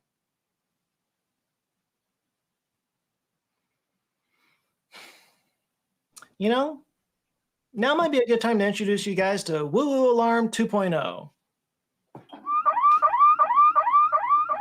Quick shout out to the video where I put on the Woo Woo Alarm for almost a full minute and people went ape in the comments. Yeah, okay. That's enough of that. Look, it's a great story, okay? I totally get why it became such an urban legend. The problem is everything that I could find on this, all the images that you've seen throughout this video, they all tie back to one TV show. It was a show called Aliens that aired on a Ukrainian channel called 1+1 in 2012. There were 10 episodes total. The episode that tells this story is the third episode. It's titled Time Traveler. It's an entire series about different stories of alien abductions and stuff. Other titles include Alien Abductions, Levitation Effect, Phantoms, and Crop Circles. And the show actually featured a disclaimer at the beginning that translates to, quote, "The Alien series aims to restore scenes of controversial topics. Any theory or hypothesis proposed cannot be considered to be correct and further scientific research is required. All scene restorations are based on the statements of witnesses. There's no conclusive evidence to prove the existence of aliens. Your opinion on this issue is up to you." So yeah, the show itself says any theory proposed cannot be considered to be correct, which is more than you ever get from the History Channel. And it's also careful to point out that these are scene restorations. So all these images of Sergei that keep showing up on every website and every video that talks about this story, those are all recreations. This is not real interview footage, which kind of feels obvious to me, but I guess I spend more time around cameras than most people. And besides, there's a few pretty glaring details that are wrong in this episode. For example, the security camera footage displays the time as Tuesday, April 23rd, 2006. But if you pull up a calendar app on your phone, you'll see that April 23rd, 2006 was actually a Sunday. Others have pointed out that the ID card that you see on the show has the seal of the Communist Youth League stamped on it, but it's not the actual seal from that time period. I'm sure the art director was good, but you can never beat the internet. And then there's that picture from 2050.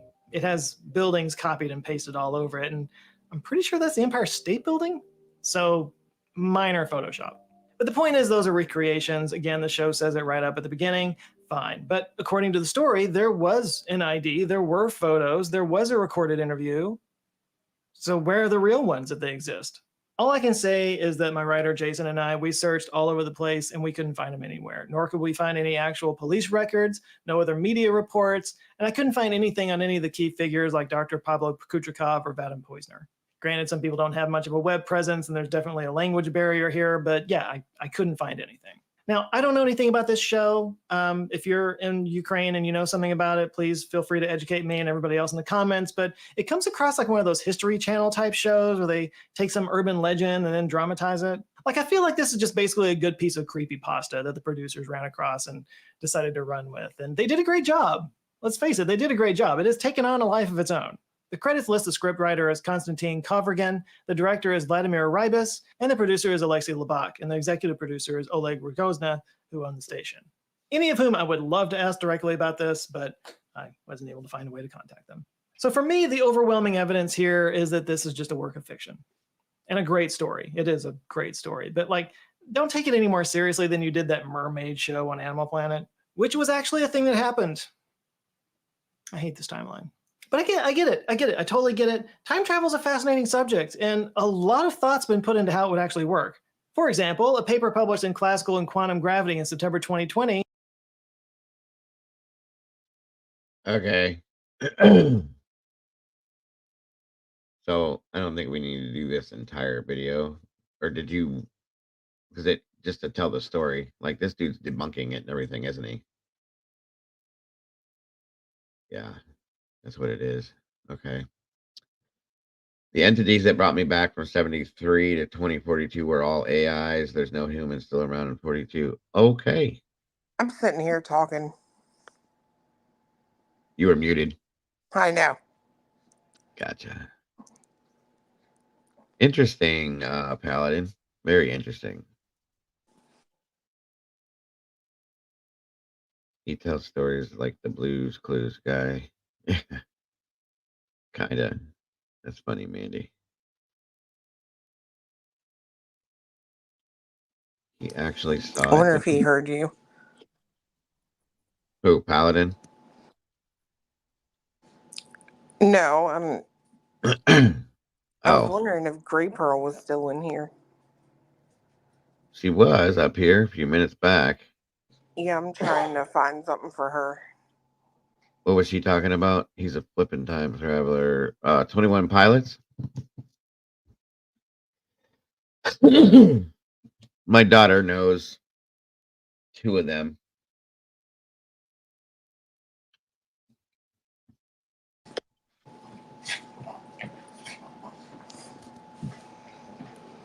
Oh yeah, she's still in here. There she is. Yeah, my daughter knows 2 of the guys from 21 Pilots. She said she's a mermaid. Who's a mermaid? A mermaid from that's her like spirit as a mermaid. Remember that girl that thought she saw a mermaid in Percy Priest Lake? Oh yeah. I was trying to find the video of it. Yeah. Yes, she knows 2 pilots, Mandy. I want to be a time traveler. How do I become a time traveler? I want to go back in time and change some shit that I did wrong. Me too, like 7 years ago. Maybe marry the creature. What'd you do a year into our relationship that you want to undo? We've been together 8 years. Closing in. Adam Sandler paradox. What the hell is that? What? I have no idea what he's talking about. I don't know. I'm reading something about. Hold up. This.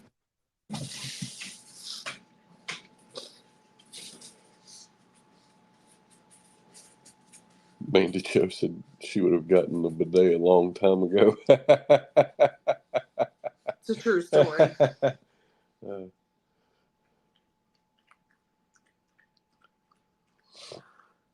And bought stock in Amazon. Yeah. For like future, right? Yeah. I thought Or just created it. There you go.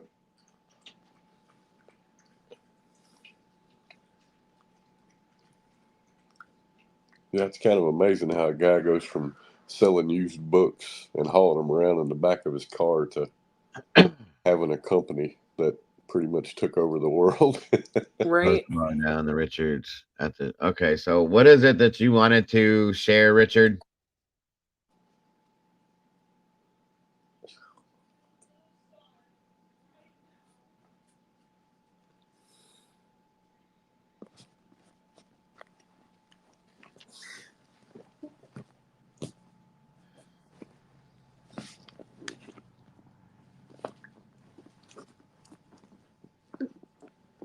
I'm about to hit you in the face. Where you at, Richard? Oh, hi. Hi. What did you want to share with us, sir? Oh, wow. The new video on Bam. He looks horrible. That dude is a mess. Who? Majera? Bam. Yeah, I was a big fan of his when I was like all along, you know, all the way up as a skater and everything. And this dude is a damn mess. Yeah, he's lost. I don't know. I'm throwing some things around in my head to do. We got wrapped up in this crap. So, you know, Bam. I don't think he is right now. I know he was. You guys went to school together. Cool. Hey, Holly. I think his problem is he has too much money. Well, I don't know. I think the dude needed some help back in the day, and that whole shit with Ryan Dunn like really like bent him. I agree. The past was safer, Paladin. He was a freshman when you were a senior. Cool. Was he crazy in high school too, Gray?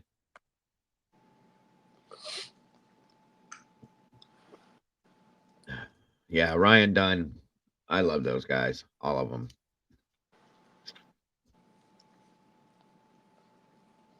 He's going through a Britney situation. Yeah, that's pretty much it, Pickle. We just talked about Britney the other night. Oh gosh. That chick has lost her mind. Jeez, that poor girl's a mess. More crazy, less drugged. Got you. Well, he was younger. He could do some things then. Britney 2007. Got you, Mandy. Yeah, he's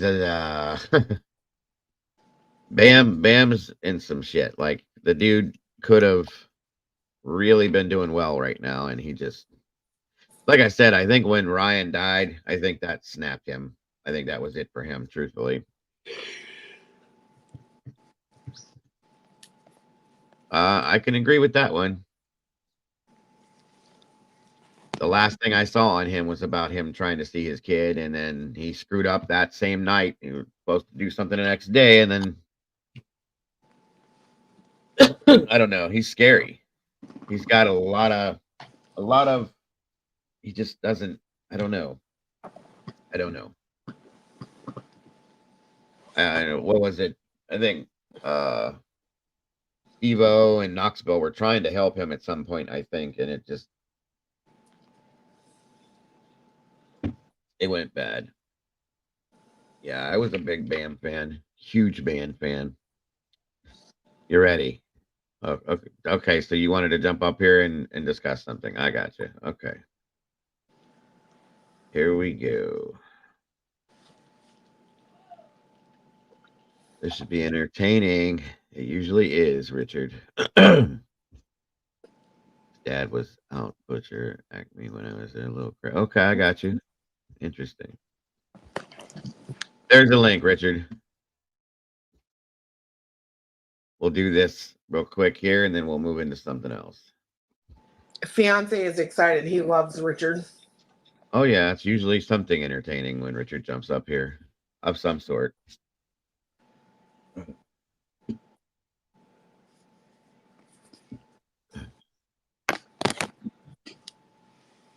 I got you, Gene.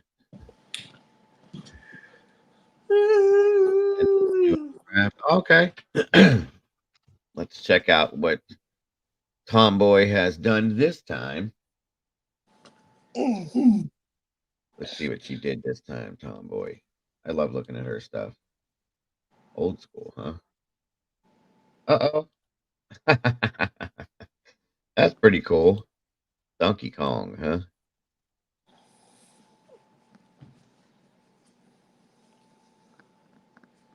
It's Mario. Oh, nice. Good job, as always. Pretty cool. Pretty cool. I like it. I like it a lot. Yeah. Love that. I loved that game. Hey, Star.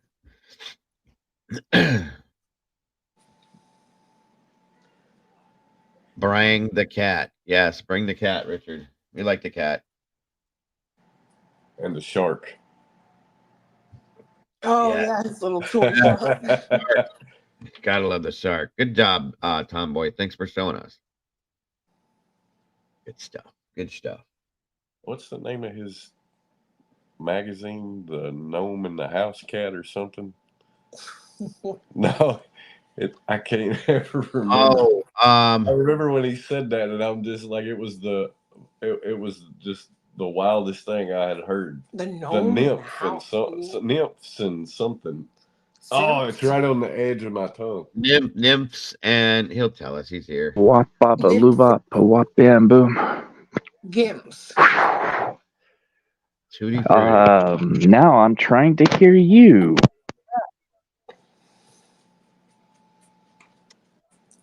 Can you hear us?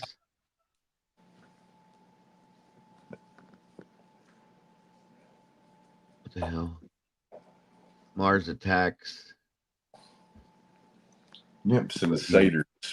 Cookie Monster. Nymphs and satyrs. Was that it? Nymphs and satyrs. Yes. Yeah, but it was something else for the modern bohemian or something. On the bayou. I was like, that is the wildest title of anything I've ever heard. That's great. Satyrs. Can you hear me, Richard?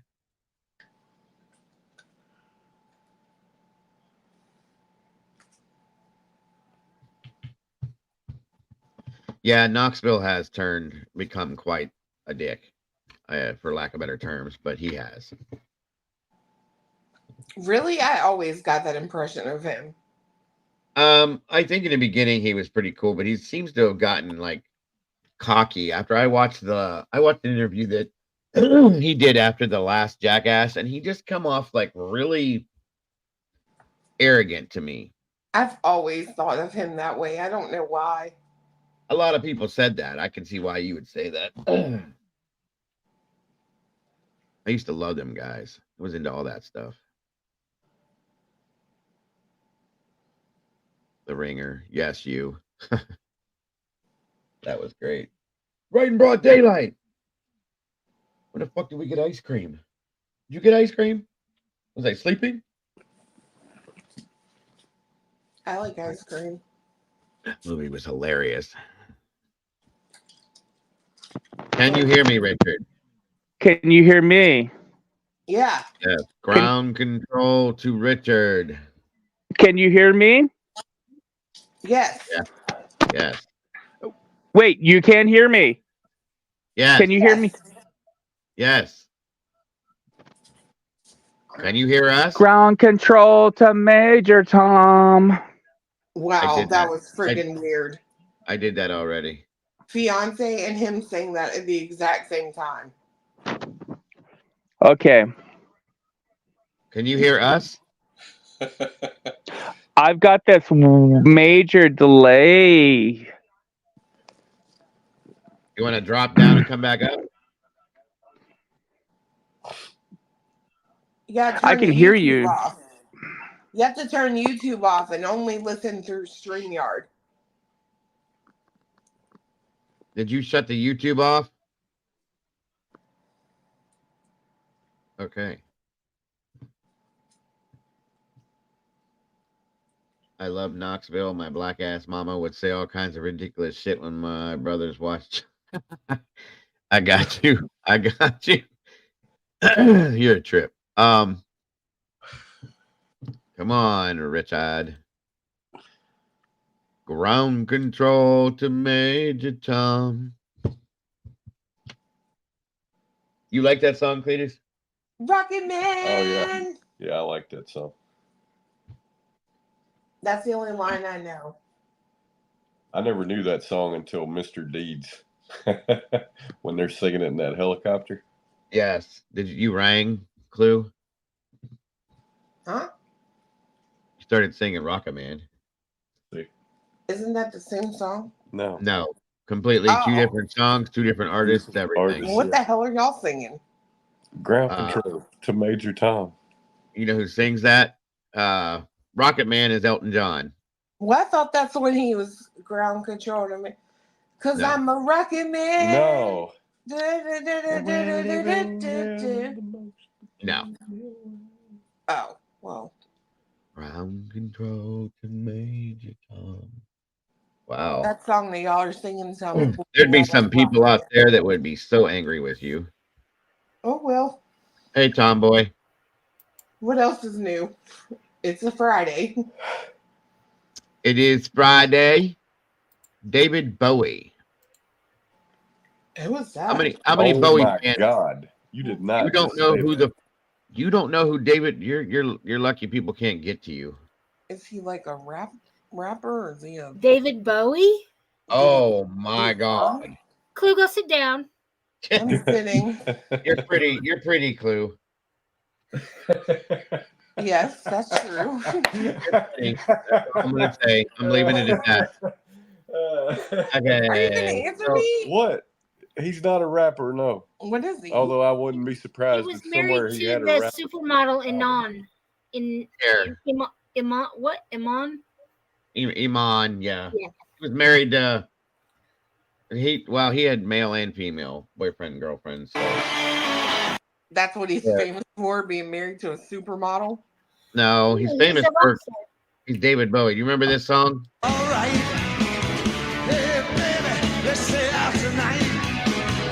Oh, I know that's White Wedding. Yeah. Yeah, I know that one. Yeah. That's him? No, that was Billy Idol that sings that. Oh yeah, my bad. You're right.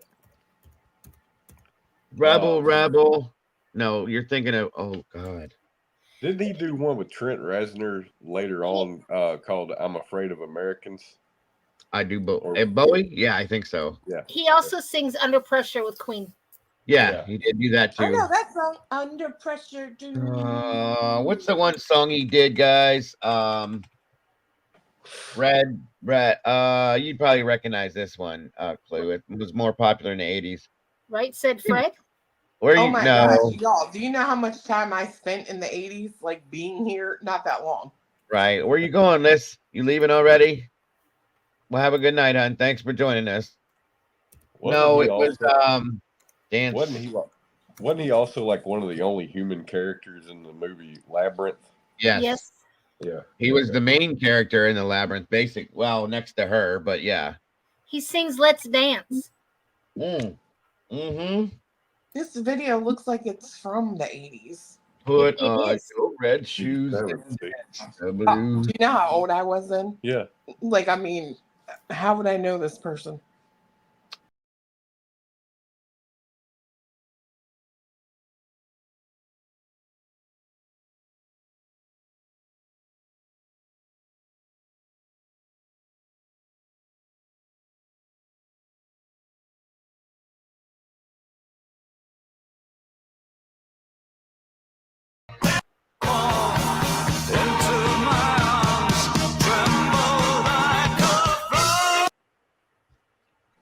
Okay. Yeah, I know Yeah, that song. I can't play anything from him for very long because I guarantee you I'll get flagged for that because he's so famous. But Bowie was like, oh my God. Wow. I'm sorry. I just realized you ain't gonna apologize. You're okay. You never got to see Star Search. Do y'all remember Isn't Star that the Search? one with Ed McMahon? No. Oh my God. Yes, I remember He's Star got Search. blonde white hair though. Leanne Rimes was on Star Search. Yes, he was. I watched some Star Search.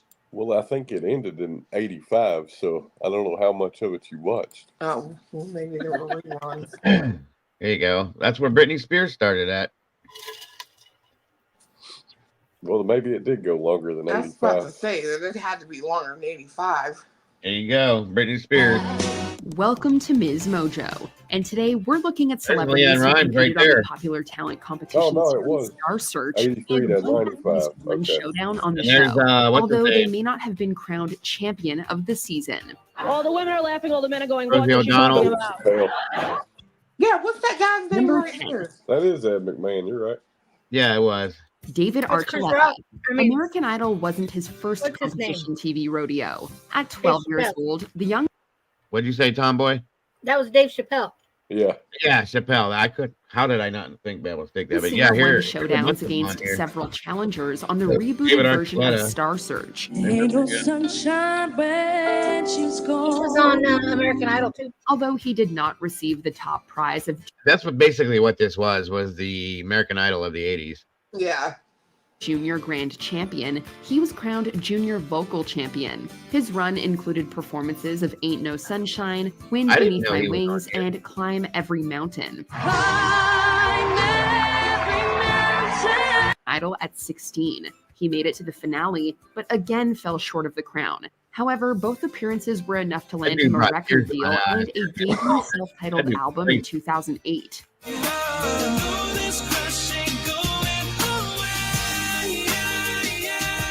Letting Martin comedy Lawrence. stars appear I on didn't the know he was show. on there either. But when you get back, if the locks are changed on the door, I ain't got nothing to do with it. Now you go, right? In 1987, Martin Lawrence went from performing at the Improv Comedy Club in New York City to competing on several rounds of Star Search. His monologues were lauded enough to get him to the last round of the show, but he ultimately fell short of claiming the final crown. The new champion, Martin Lawrence. Congratulations. However, the exposure got him his first acting role as Maurice Warfield on the sitcom What's Happening Now. From there, he was able to land a part in Do the Right Thing and went on to lead his own hit series, Martin. People, we are talking male sensitivity. What up? Keep shooting. Number 8. Leanne Rimes. At just 8 years old, Leanne Rimes knew she wanted to be a star. She took to the stage in the junior vocalist category in 1991.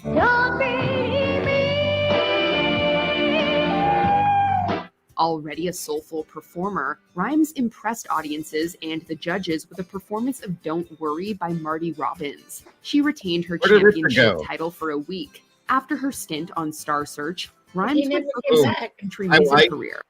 Listen, this is a real quick story. My wife sounds. I don't know if you guys have heard that song.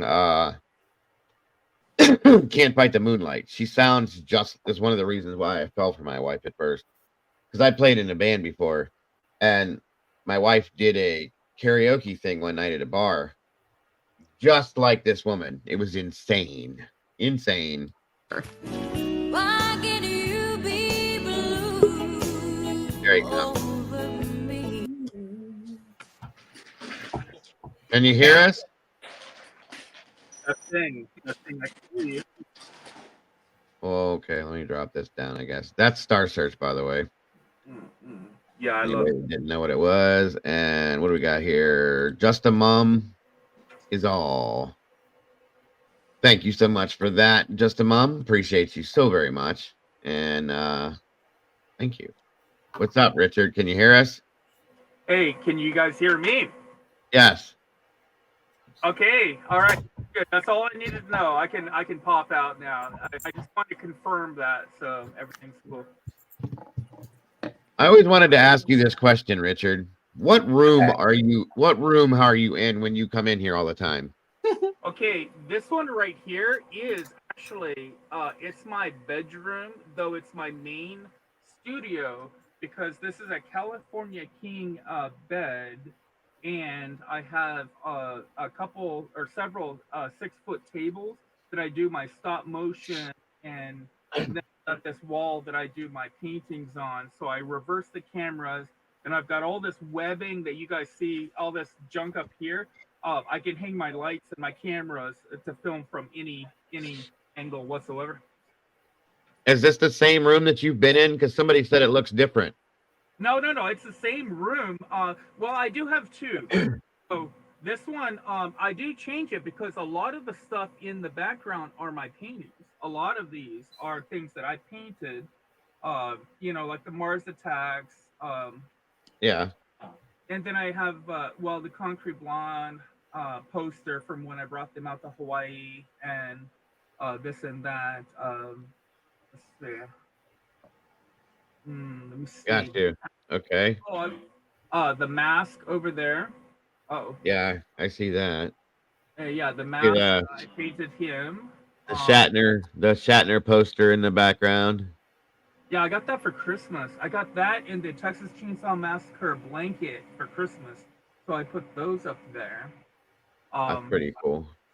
Oh, shoot! I got rando things that are distracting, but I designed a game for Friday 13th, the card game. I have. Hold that up again. Hold that up real Wait, quick. Okay. I have that same one. Good. The one I have has the blackout around the eyes a little bit. They said it was an authentic movie mask, but I don't know. No, you probably did get one. This one I got.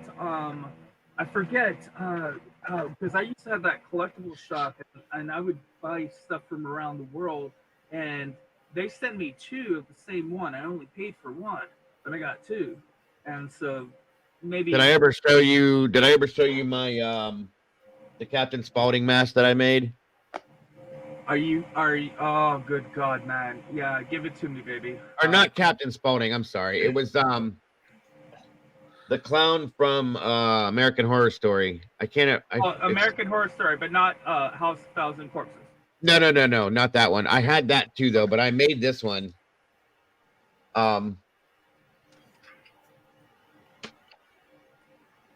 If anybody knows that when they did Freak Show, the clown. Oh yeah. Oh, that's can't think of his good, name. dude. Did you make that? Yeah, I made this myself out of rubber latex. Oh, that's right on. And then I did him. I did the whole costume. I used the same rubber latex to make a bald cap to do the whole thing. I made it. I'll have to find the pictures and show you guys. It's pretty awesome. Anyway, sorry to interrupt you. Go ahead. Well, actually, no. That's a great. I'm glad you did, because if you filmed and if you documented it, because essentially the Richards, my show, the Richards Traveling Underwater Lounge, is a variety show where I do interact with other artists and musicians. Now, I did have some deadlines. I missed those, and I decided, you know what, F it. I don't have a deadline now. So everything that I'm doing now, I'm filming and I'm interviewing people and gathering all of the stuff, and then when it's ready, I'm gonna bust it all out. Essentially, I'm talking to various even like film producers, directors, actors, writers, all of that, as well as everyday people. You know, I think I mentioned even before, I've got an interview with a grave digger, a local grave digger, and he thought, why would you want to interview me? And I said, I'm God. I really want to know what you do. and Gotcha. And I got all these other interviews and stuff that I'm slowly piecing it together. So that might be something that you and I could connect on. I could find out a little bit more about what you do, you know, aside from the true crime when you're not on camera. That'd be really fun. Absolutely. I would be down for that for sure. That's what she said. And okay. Absolutely. Here's that picture I sent to you way back when we first met. But yeah, here's the original, Chucky that I painted. And, yeah. I remember that. I've not gone.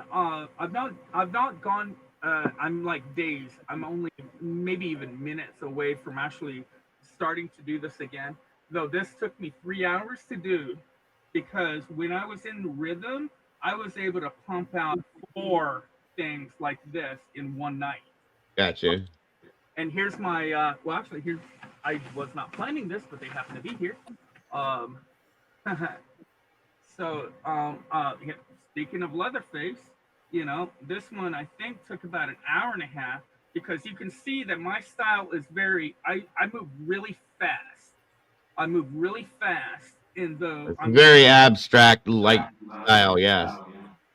And though, I mean, you know who the hell it is. Oh no, it's very clear as to what it is, but I know I see what you're doing though. Yeah, I got it. Like really fast. And the see, I did 600. I started 3 days before my wife and kid, or 2 weeks before my wife and kids moved to Texas. because both my boys are autistic. We got them into special autism schools, and so 2 weeks before that's when I started doing the painting, and that was my therapy. You know, Right. the loss, the separation, the pain. Got you. I did this one. I think this one was like the 6th or 7th one. Edward Scissorhands. Yeah, but I mean, he's abstract. He's different. Yes. You know, this is just an example of my style. Right. KS, this is Richard. The Richard. The Richard, I'm sorry, a friend of the channel's. For the Richard's Traveling Underwater. Where's the rest? Lounge. The Richard's Traveling Underwater Lounge is my variety show project. There you go. And it is something I've worked with so many different channels, and I pulled back to do my own thing after I helped a few of them get really big. And so now I've just been investing into myself, though it's taken me so long. But yeah, I'm the Richard. You can find me on Facebook, Richard Wilson, Richard L. Wilson. And that's why I should not be publicly on true crime channels, though you can find okay. The variety. This is a costume, by the way, I did for my wife. She was basing it off of the movie Silent Hill. I got paid to paint some of those. That's so cool. That's so cool. Right. Good. I'm trying to find that picture of that, and I found this one, but that's one of the ones I did for. This was 10, 12 years ago. Yeah, that's awesome, man. Yeah. So that's awesome. Where's the rest of them at? Good Lord. Somebody that my mom knew that I was doing film art, and she said, "Hey, I got or my daughter loves Silent Hill. Can he do a picture for her for Christmas or for her? I think it was for her birthday." And I did 3 or 4, and they sent me a video of her like opening it up and everything, and that was so I'm so good. I love seeing people happy. That's the thing. As I love seeing people enjoy stuff. So, I agree. I do agree. Man, that was cool. Did you film when you guys were doing that? When you did that costume, were you? We did a little. We do like mini reenactments. We used to have Halloween parties, and we would do like miniature reenactments of different things. We always did a theme to the parties we would have, and so on and so forth. But it was a good one. It was pretty easy to do. I'm trying to find the rest of these. I'm trying to put you on because I've got you on 3 screens, but the is the one of us that's our behind, and then I've got this one, and I'm trying to get you over here too, so I can see the actual chat. Oh, real quick, for those of you that always hear me talking about my best friend, the one that passed away from cancer, Angie. This is her here. If anybody asks, right here. This is my wife. This is her. My wife was sick in this picture, by the way. If she knew I was showing this, she'd have a heart attack. But this is Angie, the one that passed away, is my best friend of 41 years. So just for that way, you guys have a face to go with the name now. Whenever you hear me talking about her. Bless her heart, bless her soul. Yeah. Where is this picture, guys? Yes, that was which was like my sister. Oh, actually, speaking of, that's my bad. Go ahead. No, Somebody's you're fine. got an echo. I got an echo. Something. There's something coming in from the background. I hear it. Thank you, KS. No worries. I started doing while I was doing all the horror art and science fiction as well as Disney. I do all of that as well.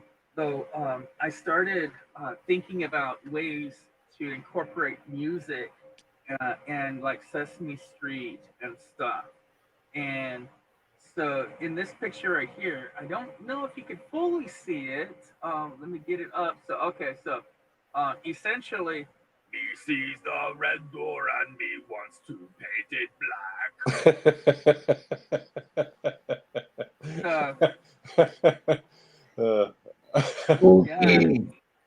Cookie, he sees the red door and he wants to paint it black. I love doing silly stuff like that because we try to shift the vibrations. I mean, in real life, I am studying I'm studying true crime and everything forever. Though I abhor the word ABHOR. I abhor real violence and true blood or real blood. I do not like real violence. So even though I do all this spooky stuff, I want to be able to balance it out with spooky and silly stuff.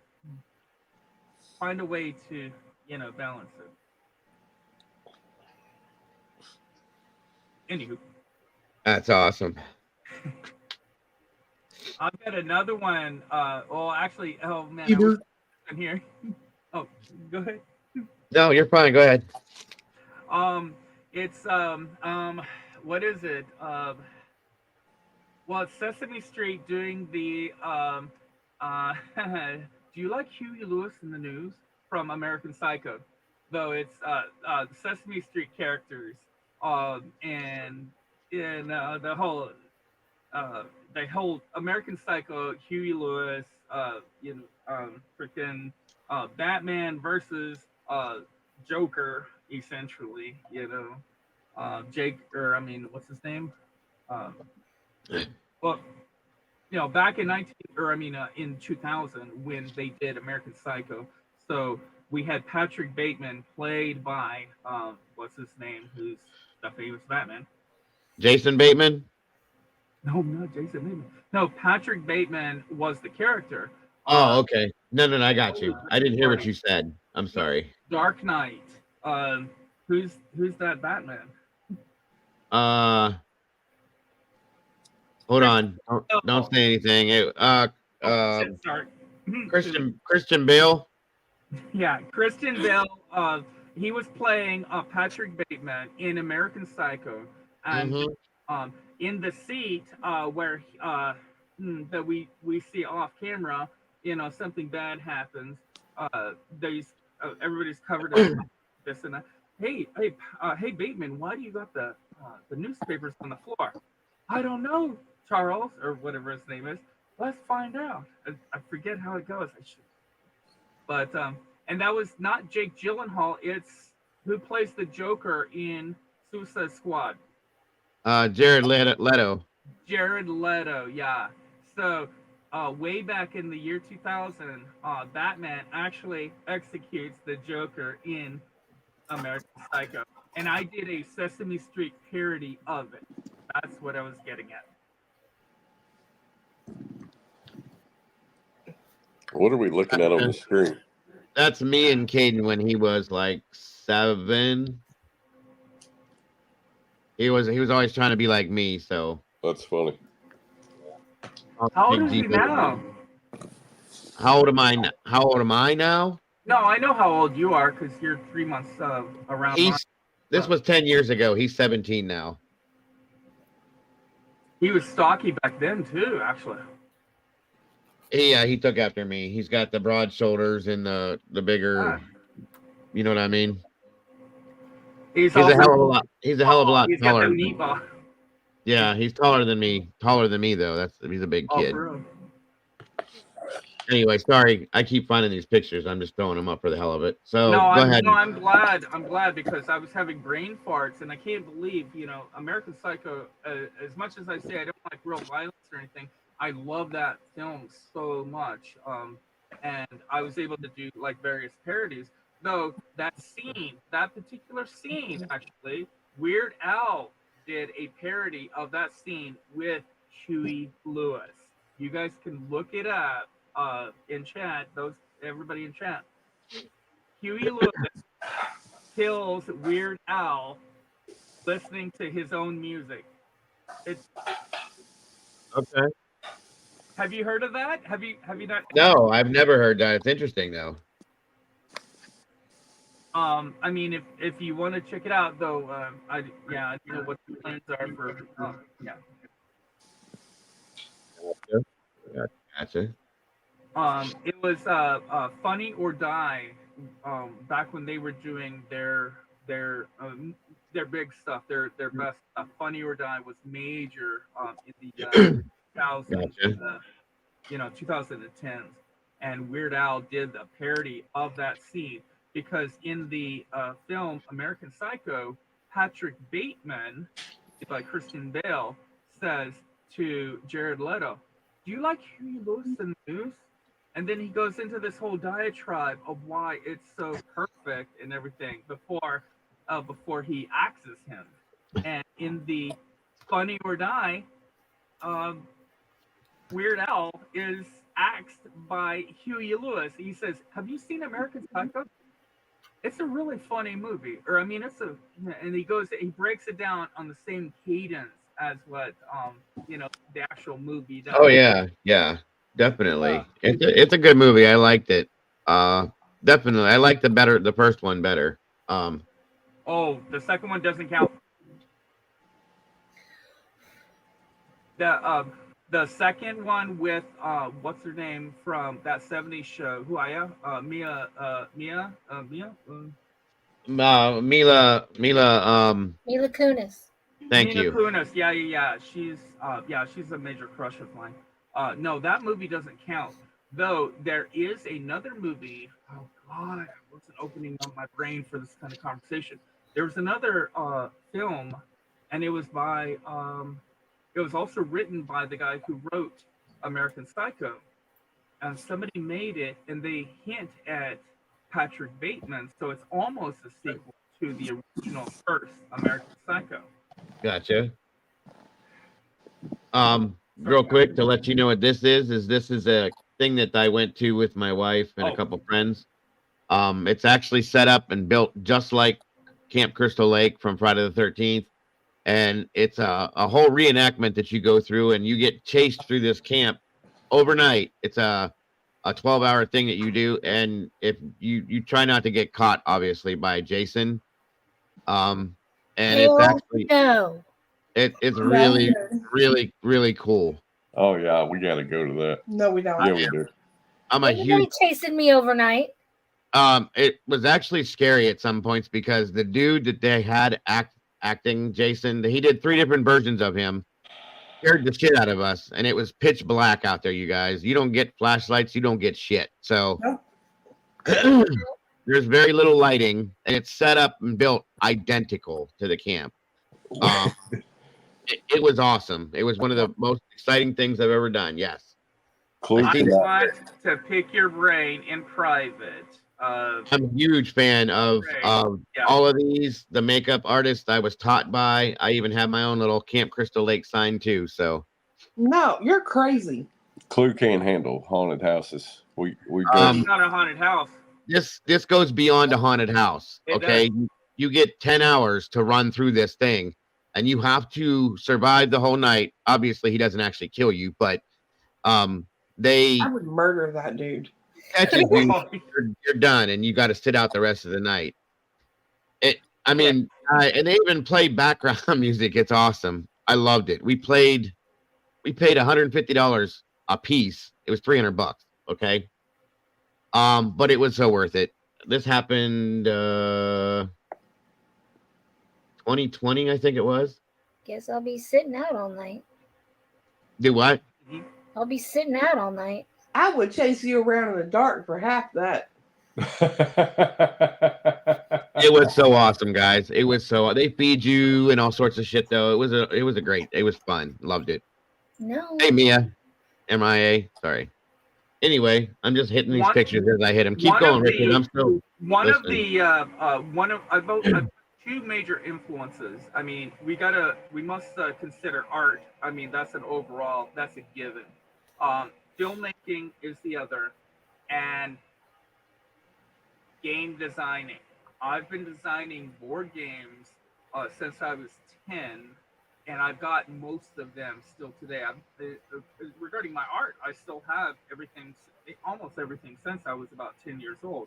I've been designing games and board games, card games, role-playing games, and I illustrate everything, and I storyboard all my film projects and this and that, my screenplays. And I created Friday the 13th, the card game, and I was never able to get it licensed because when I was talking to the studios in 2010, they for me to be even, it didn't matter how much money I had to have at that time 7 games or products on a big box shelf, like say Walmart or Sam's Club. I had to have 7 things, and then they will offer to sell me or rent me the license.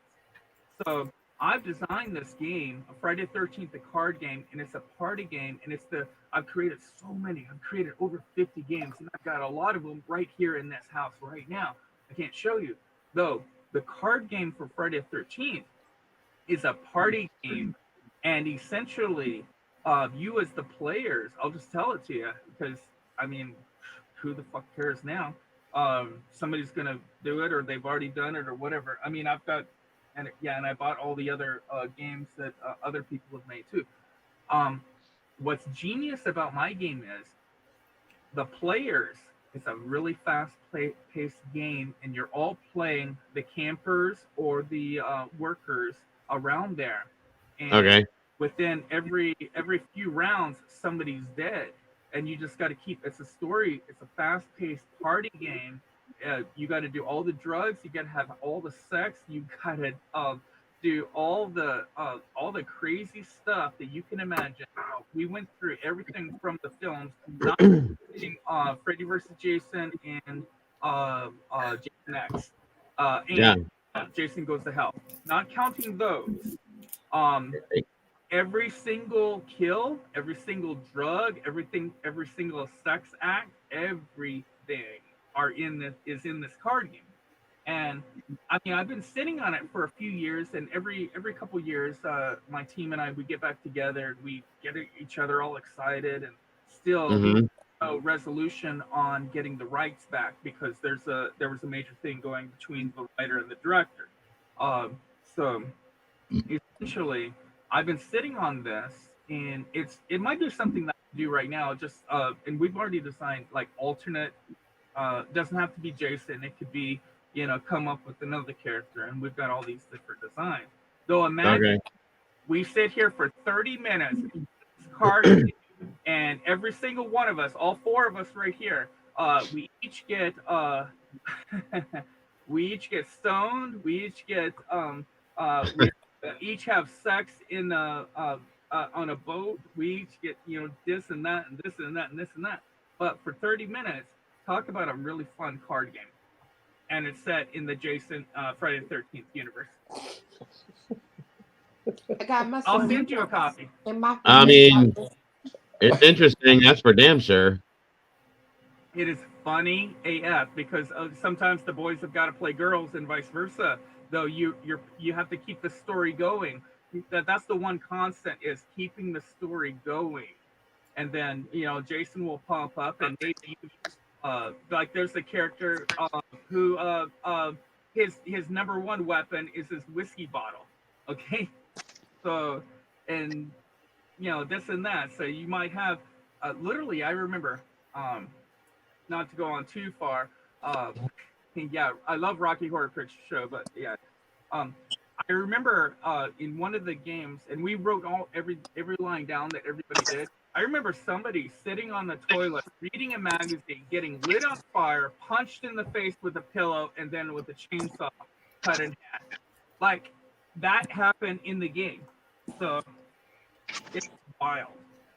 I guess. It sounds like it is.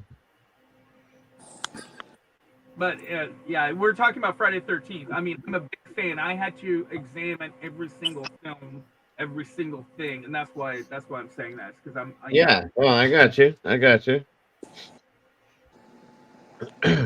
No, Annie, we're just talking about Design you a Clue game. Yeah, that's what Clue was just saying. Like maybe you could. She was talking about having her own Clue game.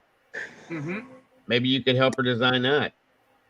No, I've designed a lot of games. As a matter of fact, I know you're calling you say Clue game. I mean, there is the game called Clue, and That's what she means, like her own version of that game. you silly. Okay, so here's what I did with Clue. Okay, so not you, darling. The actual game Clue. I made a version of Clue where I started with 13 ghosts, and so it is a murder mystery where you actually also have to avoid getting freaking possessed by ghosts. So yeah, and I have those notes in. Cool. Damn. Oh, well, let me just, I'll just say this, one simple sentence. When I'm in the zone, when I watch any type of movie, Alien vs. Predator or 13 Ghosts or House of 1,000 Corpses, it automatically translates in my head how I can do this on paper to make a game. That is, and that's something very, very, very unique. Gotcha.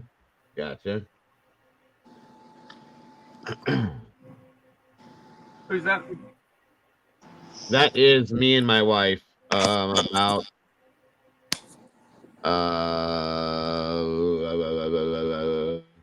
2014, I think it was.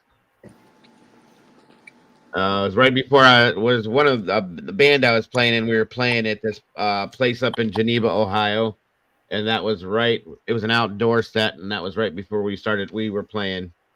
We're going on to play. I'm sorry. Anyway, keep going. I'm listening, sir. What was the name? What was the name of your band? Sid Jangles at that time. Sid Jangles? Sid Jangles, yeah. I've got a couple of friends who have bands, or they have done a lot of stuff up there. Yeah, I'm not familiar with your name, but yeah, that's all stuff that we can talk about behind. I wasn't that super popular, but trust me, I understand. Oh, here you go, guys. This is out of my high school yearbook. What is it? A stone carving?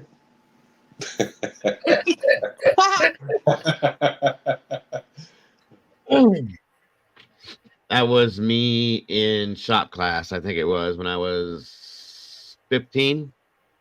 What in the heck does your shirt say? Your butt is on your what? Your butt is on your what? What? Button your fly. It was a Levi's t-shirt from back in the day. Yeah, I remember those. Wow. Remember that same year? My yearbook cover. It says. Look at the glasses on him. Those are safety glasses because I was in shop class. Okay, my bad. I was like, wow. Yeah, I did not wear those on purpose. I promise you. We saw him. I was supposed to be wearing my glasses earlier with those glasses. Right. Yeah, I was supposed to be wearing my glasses.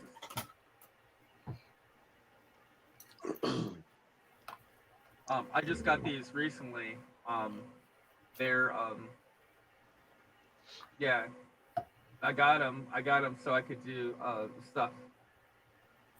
Stuff. Like see. Like okay. Well, I mean, I got 3 different pairs, though. This one, I wasn't certain what. I mean, at first I didn't like them, and then my friend, one of my musicians, he works at the eyeglass place, and he's like, Richard, you know, there's only a few people these look good on, and I think it's gonna be you. And so he talked me into them. So let's try these. I'll show you these others that I got.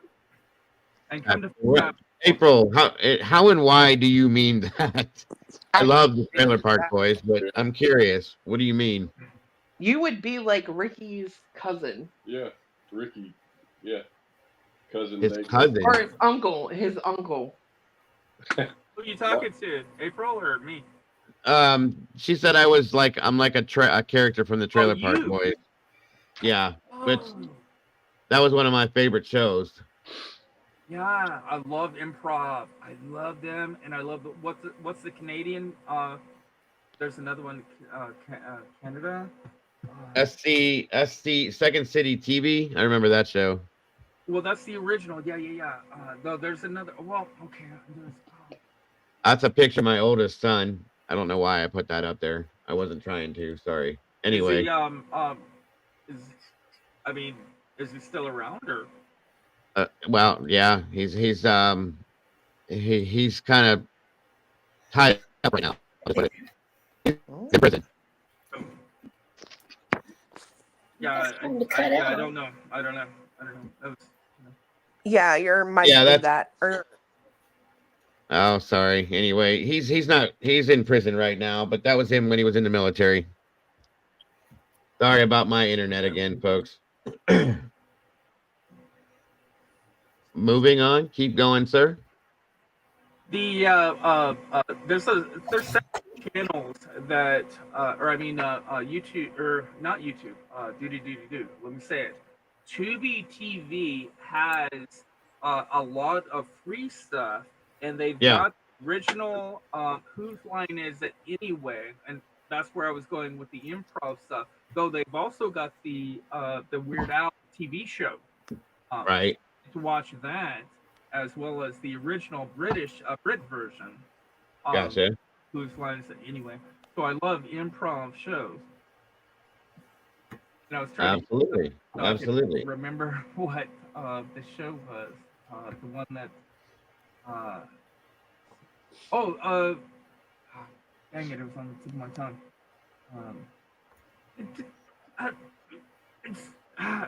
For those of you that are familiar with my youngest son, Caden, that have seen him, this is my favorite picture of him when he was 2.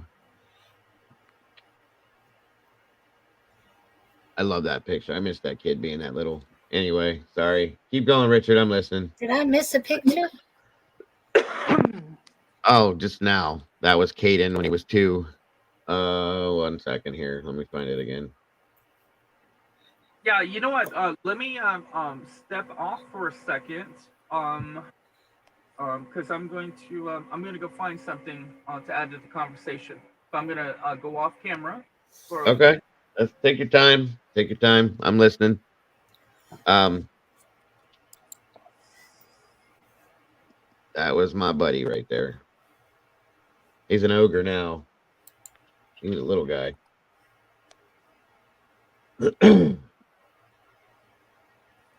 Oh God. I haven't seen this. Oh, that's cool. What the? I can't get it to. I'll figure it out. There you go. I see it. There you go. And he sits on this. Okay. That's pretty cool. Good job again. That's me and my wife, of course. God, I forgot about some of these pictures.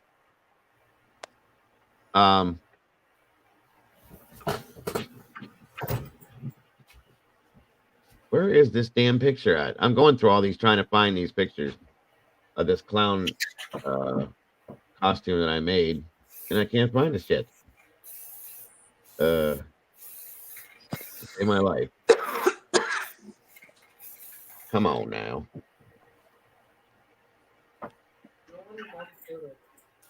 Let me see. It's not in here, I don't think.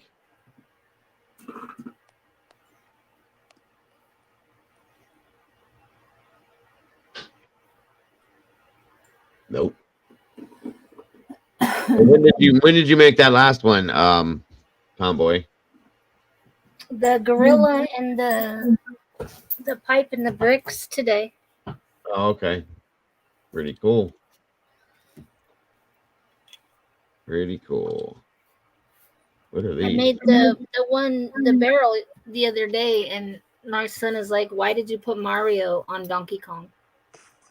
I'm like, nobody knows nothing about that, do they? Because Mario started in Donkey Kong. He's like, "What?"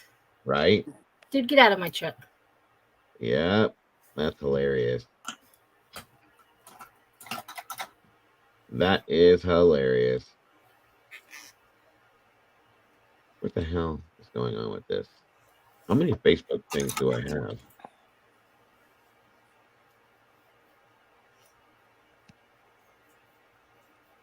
Wow. Okay, then.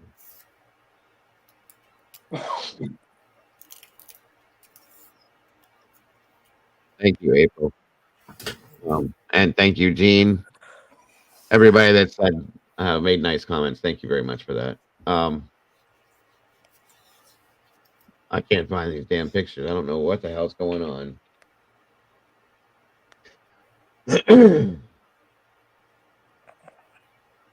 Where are they? She had tons of them. I hope she didn't lose them.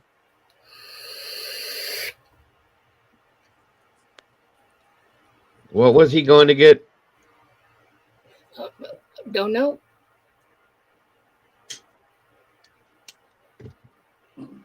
Oh, wow.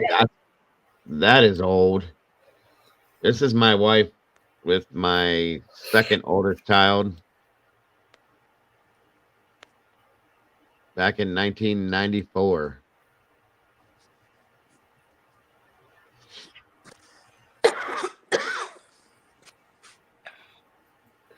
That's Darian. Anniversary is May 7th. That'll be 23 years. Thank God she's sleeping right now. God, that's old. I haven't seen that in a long time.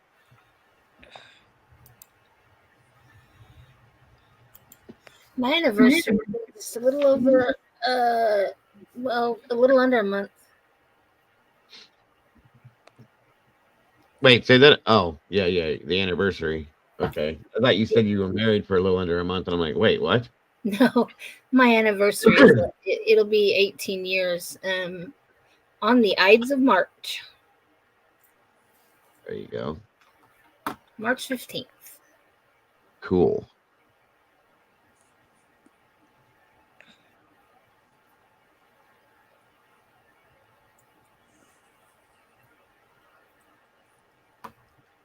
You're back. I'm still trying to figure out the Trailer Park Boys thing. I think it's hilarious. I wish they would start. I mean, I know that it ain't never going to be the same because what's his name died, but I loved those shows. Loved them. Who died?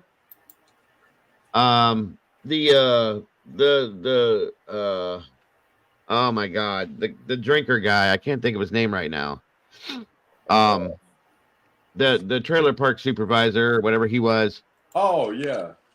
I can't think of his name, but when he died, it's probably not gonna. It would. I think it would change it, but I can't think of his name either.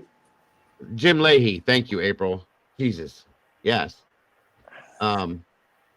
I think it would change the whole show, but I think they can still pull it off without Leahy. You know what I mean? I think they can. As long as they still got Randy and all the boys, and Bubbles is my favorite. Love Bubbles. Is that the girl? No, that's the guy with the real thick glasses. He's actually one of the guys that started it. Michael, I can't think of his last name. Anyway, that show was epic. Epic.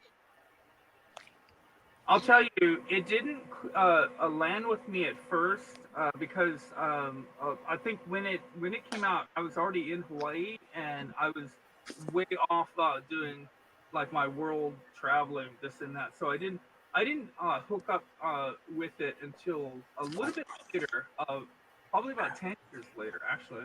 And that's when I started realizing, oh my gosh, this is so funny. Right.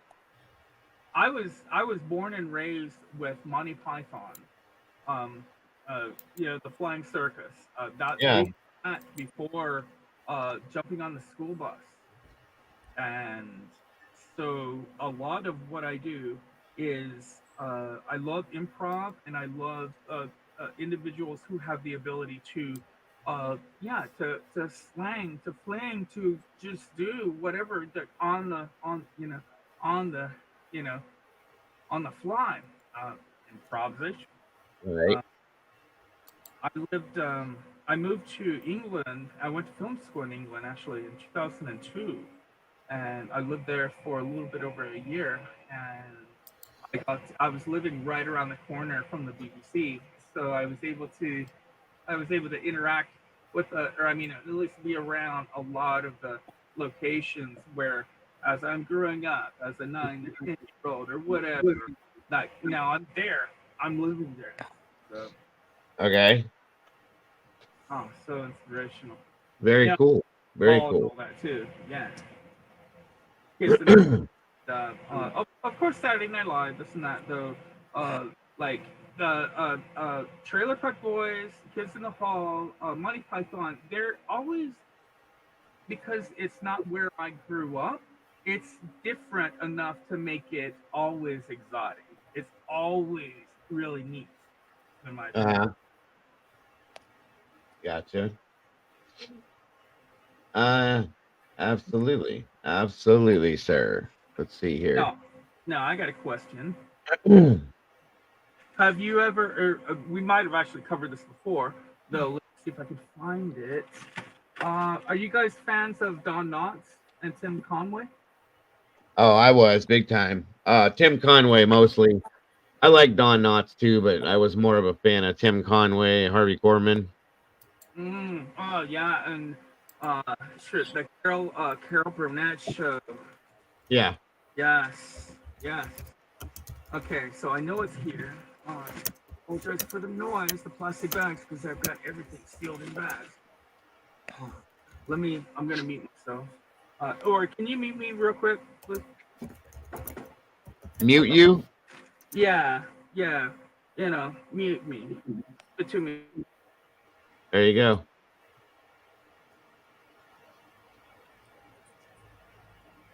You guys, Clue, you guys still here? Yeah. There you go. Tomboy, you still here? Yeah, but I'm gonna sneak out too. I didn't realize it was 12:30, and I got to be up at 6. No problem. No problem. On a Saturday. What the hell is up with that shit? That's caca. Yeah, and I gotta be out my garage. I gotcha. All right, y'all be good. Well, have a good night. We'll talk to y'all later. Yes, ma'am. What is he doing? What are you doing, Richard? You muted him. He told me to. Is it time to unmute you? Okay. Hold on. There you go. Oh, it's too late. I was gonna share all of my love for her. Wow. Way to let us all down, Dago. You told me to mute you. I can't. I didn't know what you were. I'm being silly, dude. I know. Yeah. I got you. I was giving her all the physical heart, this and that and everything. Oh, okay. Gotcha. All right. Don Knotts, Tim Conway, Private Eyes. Oh wow, that's pretty wild. I haven't seen that in a long time. Loved that. This was the first non-animated film I saw in in cinema, right? 1980 or something. I've got it all taped up. I can't see. Though, it's Tim Conway. And Don Knotts. And Tim Conway's got the gun with a clock. Right. Goes off on the hour. Right. They're trying to investigate this murder of the Morleys and everything. And right. It's so, if you watch it now, it's so not it's not PC, all right? It is so PC. The reason why I bring it up is because I love that movie so much that I for about 5 years I was designing Call of Cthulhu games. I was running H.P. Lovecraft Cthulhu adventures, and I draw everything, all the characters, this and that, light it up, all my notes, light it up. And so here's one of the paintings. I decided to put Tim Conway and Don Knotts characters into my game.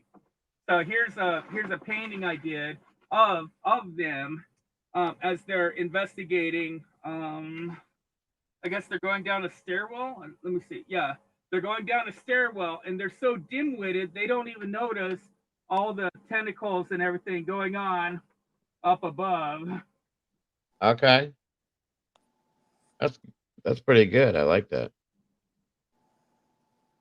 I mean, it's just a little callback to old the old stuff that we like. And like when I was doing these games in particular, I would pick out characters that from other movies or whatever, and maybe change them up a little bit, but keep their personality. And so it was kind of neat to have these dim-witted investigators bumbling around. Though every time they go through a crime scene, the players who just happen to be maybe around them, they're able to pick all the clues that these idiots left behind.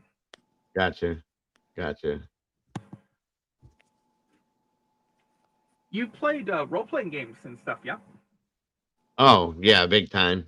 Dungeons and Dragons, Vampire, Werewolf, Wraith, all of them. I've got a lot of those still because in 2012 I opened up a comic book shop in Kentucky, and so I still got a few of those things. I've been selling them slowly, but I know I had a few of the Wraith books left over. And I personally got like a couple tubs or containers, or I guess you guys call them totes, full of D&D, especially my Cthulhu stuff, because I would incorporate like the D20, like the FBI kits. Oh my God, I need to look that up. Yeah. Holy crap. Because games have a lot of information that might. Oh my God, I forgot about that. So FBI, sheriff department, I've got those games. I forgot about that. Right. Okay, so I was going to show you. Now, I mean, this might piss people off, but I did multiples. So, I mean, did you like the movie You Live? They Live with Roddy Piper. Yeah. Yep. So I did a couple. This is one of the presidential candidates back then. I did this a few years ago. So, you know, it's just one of the presidentials.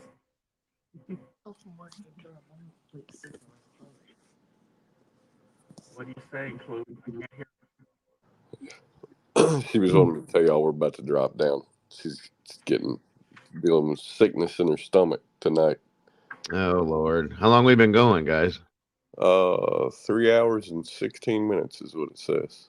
Oh shit! All right, guys, I get it. Yeah, Go ahead. I'm ready to bounce out too. Here, I'll just show this since I already had it in the process. When I moved from England back to Kentucky.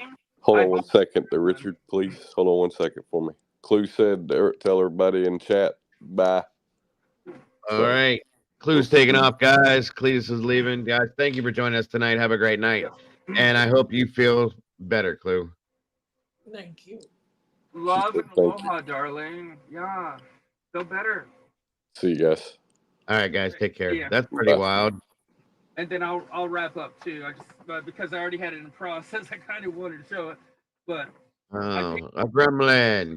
Years. Yeah, this is the brainy. Yeah, that's pretty cool, dude.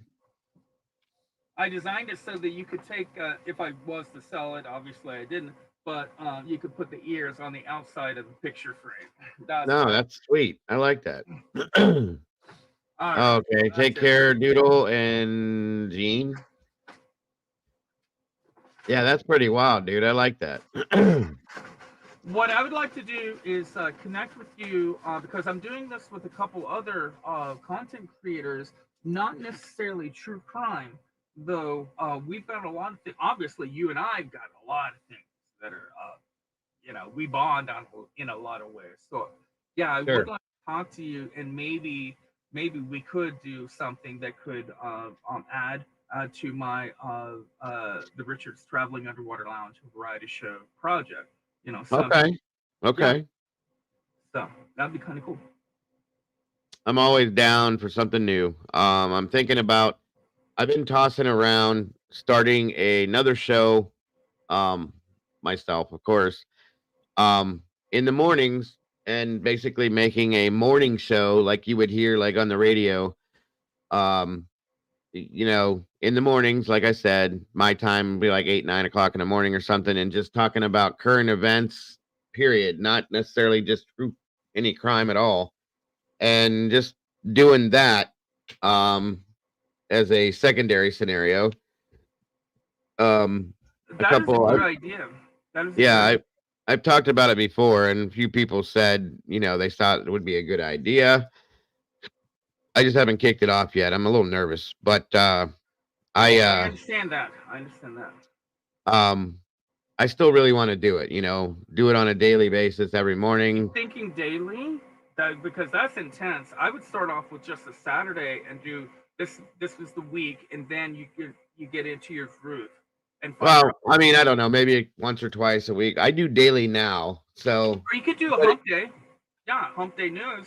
Like, what do you got going on during your hump day? I usually my normal stuff that I do, but it would be something different. I'd be doing, like I said, shoot. Hold on 1 second, folks. I'm sorry, Richard. Give me 1 second, guys. Take your time. I've been practicing being a mime.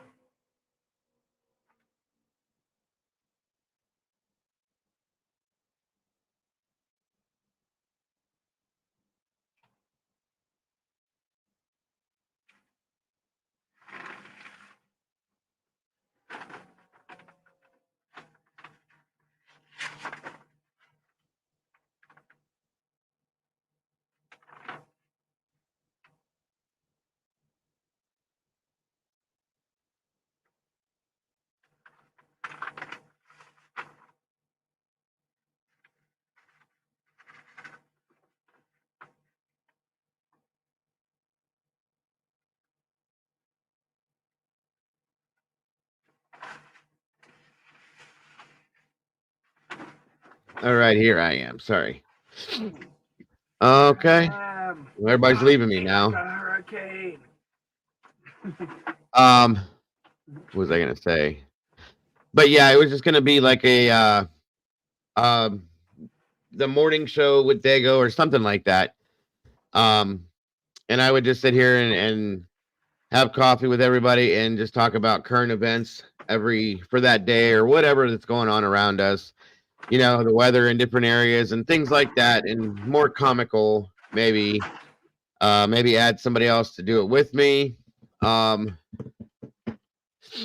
a couple people even. The basis of it, I don't know how many people are familiar with Rover's Morning Glory. Nope. Okay, it's based out of Cleveland, but it's all over the place now. But something along those lines would be kind of what I'm trying to think of doing. So we'll see. You know what? How your show would benefit if you were to do it multiple days throughout the week is because with your call-ins or something with the other people involved by the weekend, your power day. I mean, Saturday and Sunday, but Sunday is actually the day when a lot of people do get their news. Though, I mean, you could consider it for Saturday, though a lot of people drop stuff on Saturday. Essentially what I'm saying is if people call in like on Tuesday and tell you, oh, did you hear about, oh, you didn't hear about, oh, let me tell you about that. And then you right. take time to actually look it up and everything. So by the weekend, you will be bam, bam, bam. Well, what I'm most worried about is making sure I have people that are going to come watch it. You know what I mean? And how I could put it out there to get people interested. Yeah. I mean, isn't that the secret of the universe? I mean, you have to be kind of the master of the universe. I mean, I guess so. That's pretty good. He-Man universe is a major influence to me, and you'll notice. Okay, so that's got Merman down there. We've never seen He-Man and Merman. especially merman with tentacles. All right. Interesting, Walt. Interesting. And my first face, Okay. actually Manny faces, and so I did him this way. Good job. So, but yeah. All right, yeah. Time to wrap it up. Good stuff, bud. Good stuff. So for those of you guys that have been here, that are watching and whatever, do me a favor, and if you think what I just said is a good idea, throw a 1 in the chat. If you think that it wouldn't be interesting, you're not going to hurt my feelings, throw a 2 in the chat. I'm curious. I would like to know like what people's thoughts are. I did get other people during the day.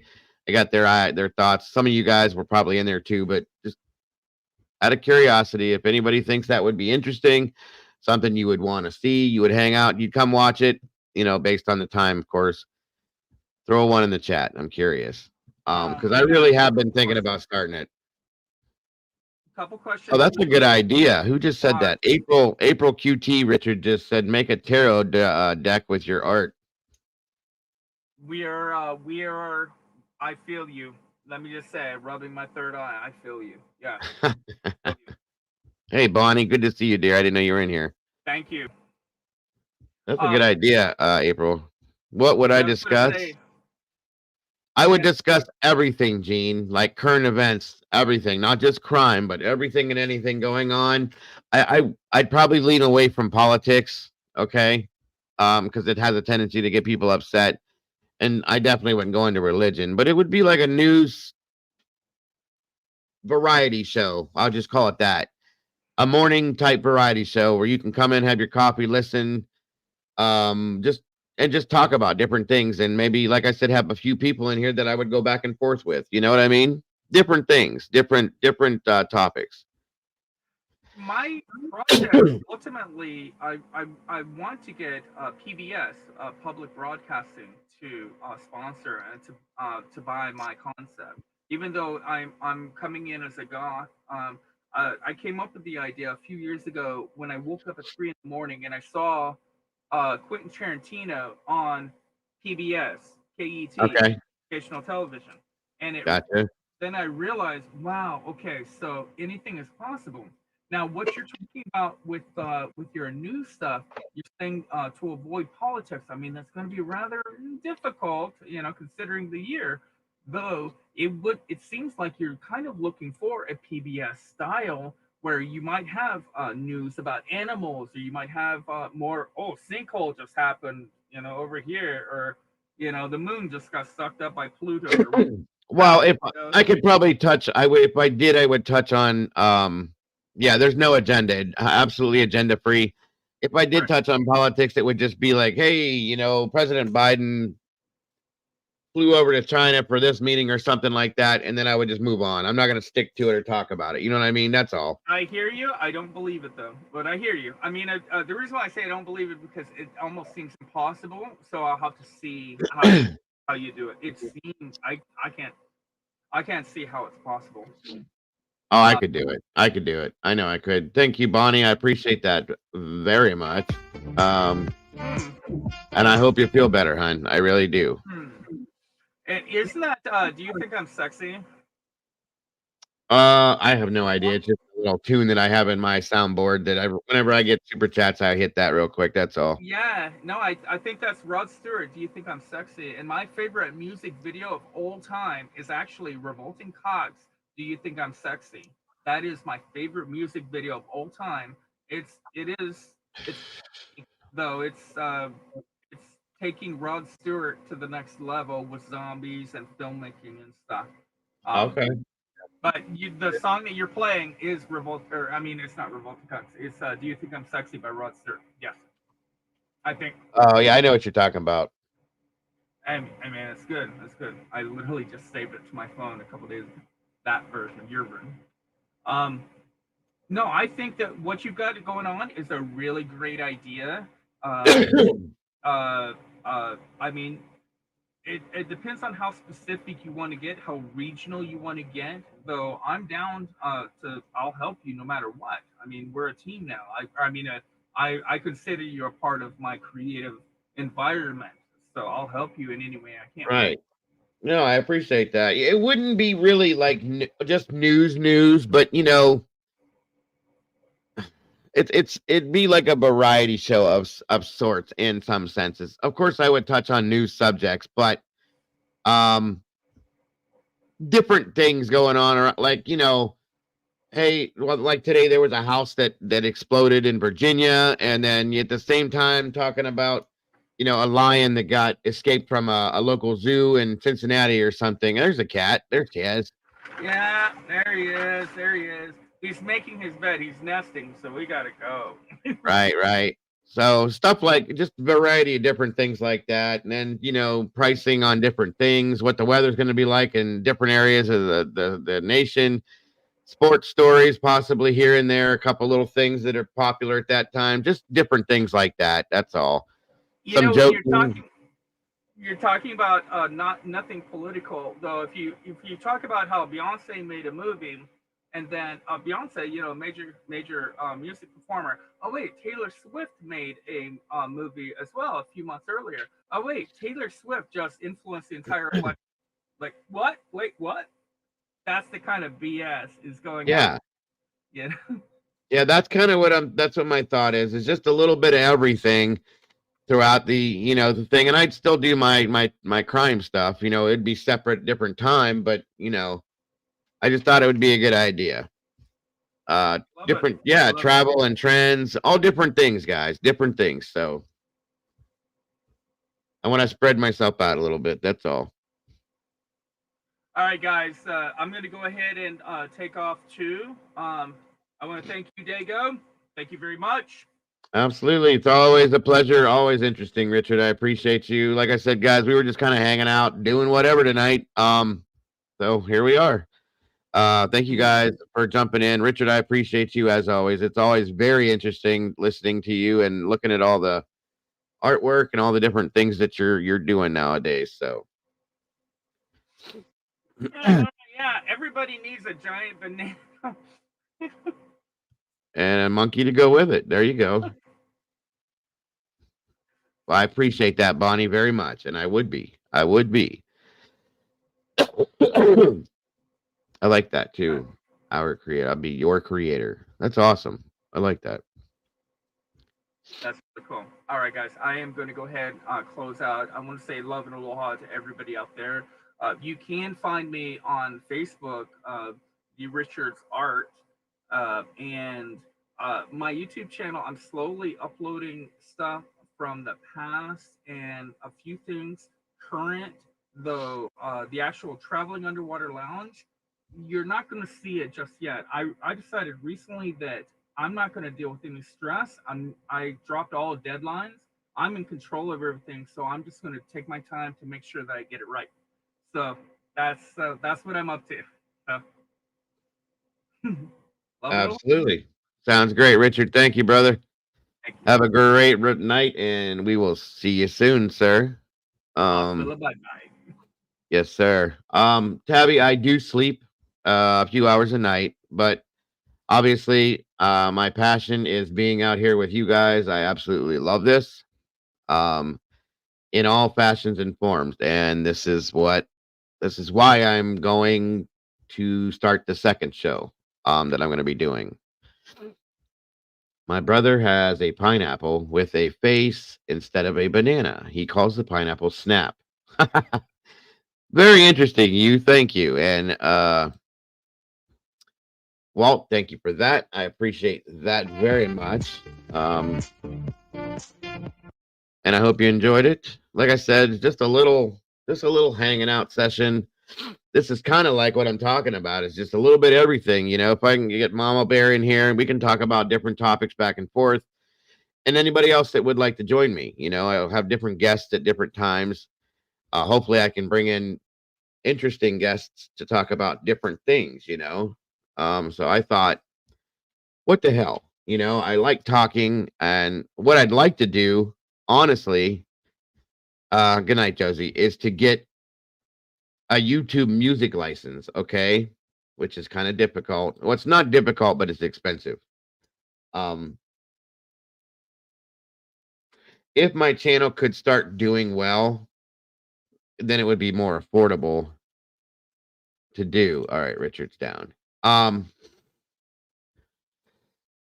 Excuse me. And then I could do a little bit of that too, you know, throw some music in between different things and stuff like that, and just do our thing. I could spend, you know, either 8 to 12 or 9 to 1 with you guys or whoever's in here.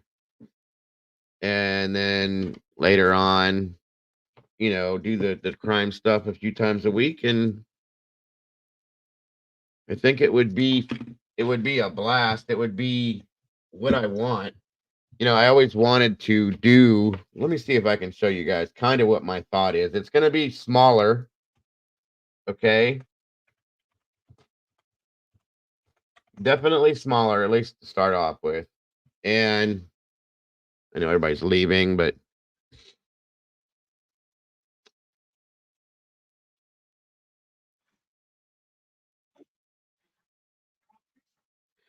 so this show is one of my favorite shows, or actually, hold on. You guys might know this one better.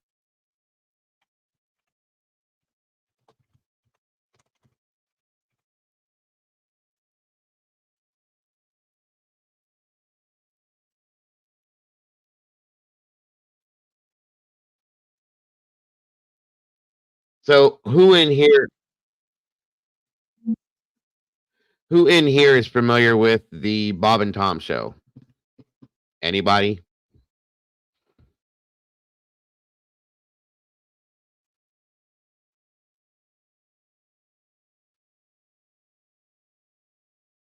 I know when people make commentary about trending topics, people watch those a lot, and then you can edit episodes out of the live stream and shorts out. Yes. Yes, yes, yes. Yeah, it's called the Bob and Tom show. Here, let me give you guys a little look here.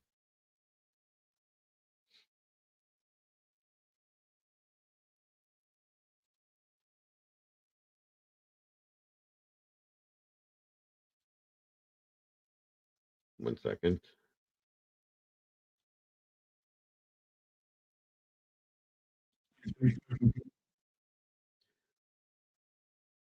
This is just a little clip kind of how they do this.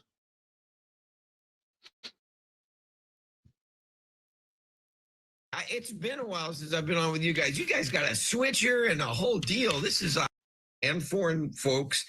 That No, was but I am a fan, and I still get that mind trick where I start listening to the, forgive me, to the dummy. That I still get fooled, and you kind of forget, wait a minute, who's in charge here? Jeff, have you ever had a fan come up afterwards and say, I cannot believe what Walter said tonight? What do you do when he says things like that?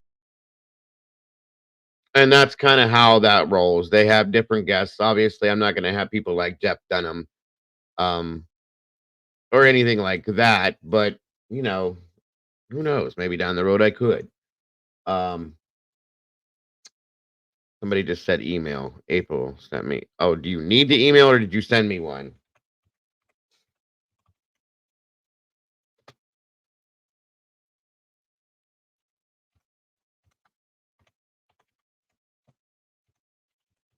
There you go.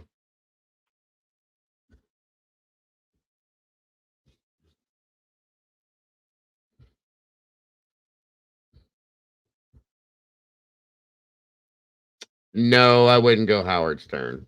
That's a little too dark, per se, and vulgar. I'm not going to go that way.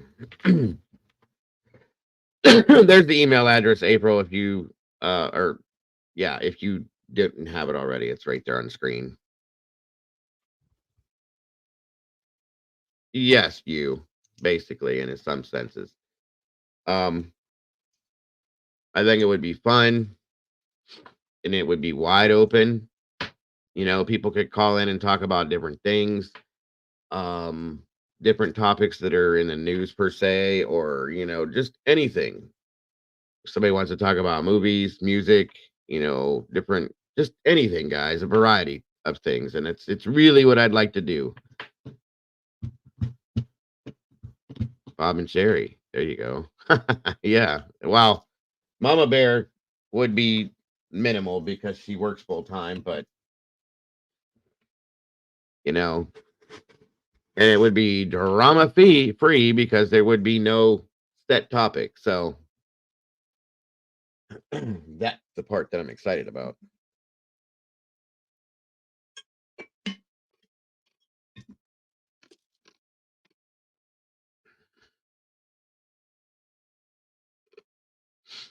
That's awesome, Richard.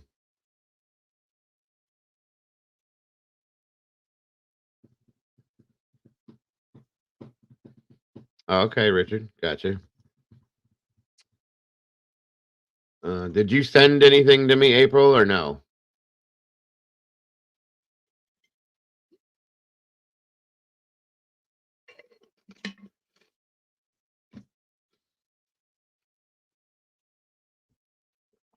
No. Yeah, I wouldn't be hiring anybody like that's what, yes, exactly, Bonnie, exactly. I'm sure he would come on every now and again for different things, but not regularly.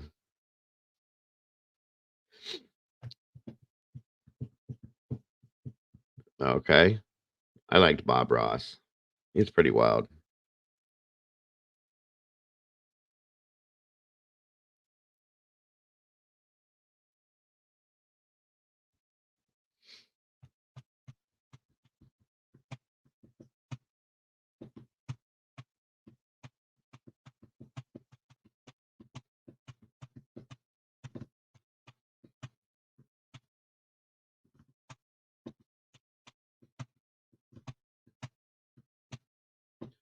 Take care, Richard. Have a great night.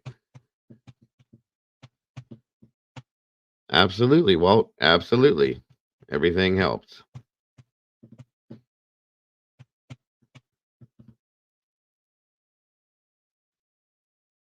Now and again.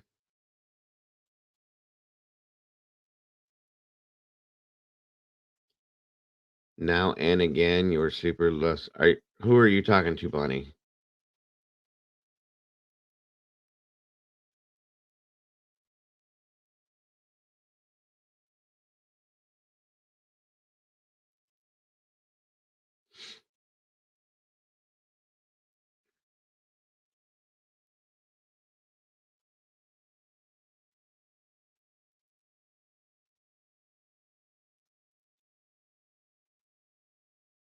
All right, guys. I think that's going to do it for tonight. Again, I hope you guys enjoyed it. I know it wasn't.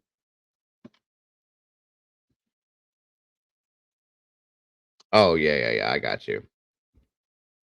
I understand, Bonnie. Oh, yeah, absolutely, Gene. Like I said, it would not have to be just news. Like I said, it'd be more of a variety. Okay. No, I understand, Bonnie. It's okay, hon. It's okay.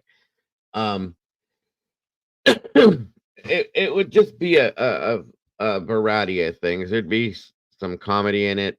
Um,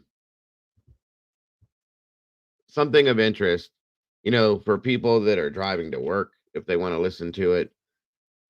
People that are just sitting around doing nothing. You know what I mean? Just that kind of stuff. That's all. I just think it would be a fun thing, and then I could tweak it as I go and make it what it should be. That's all.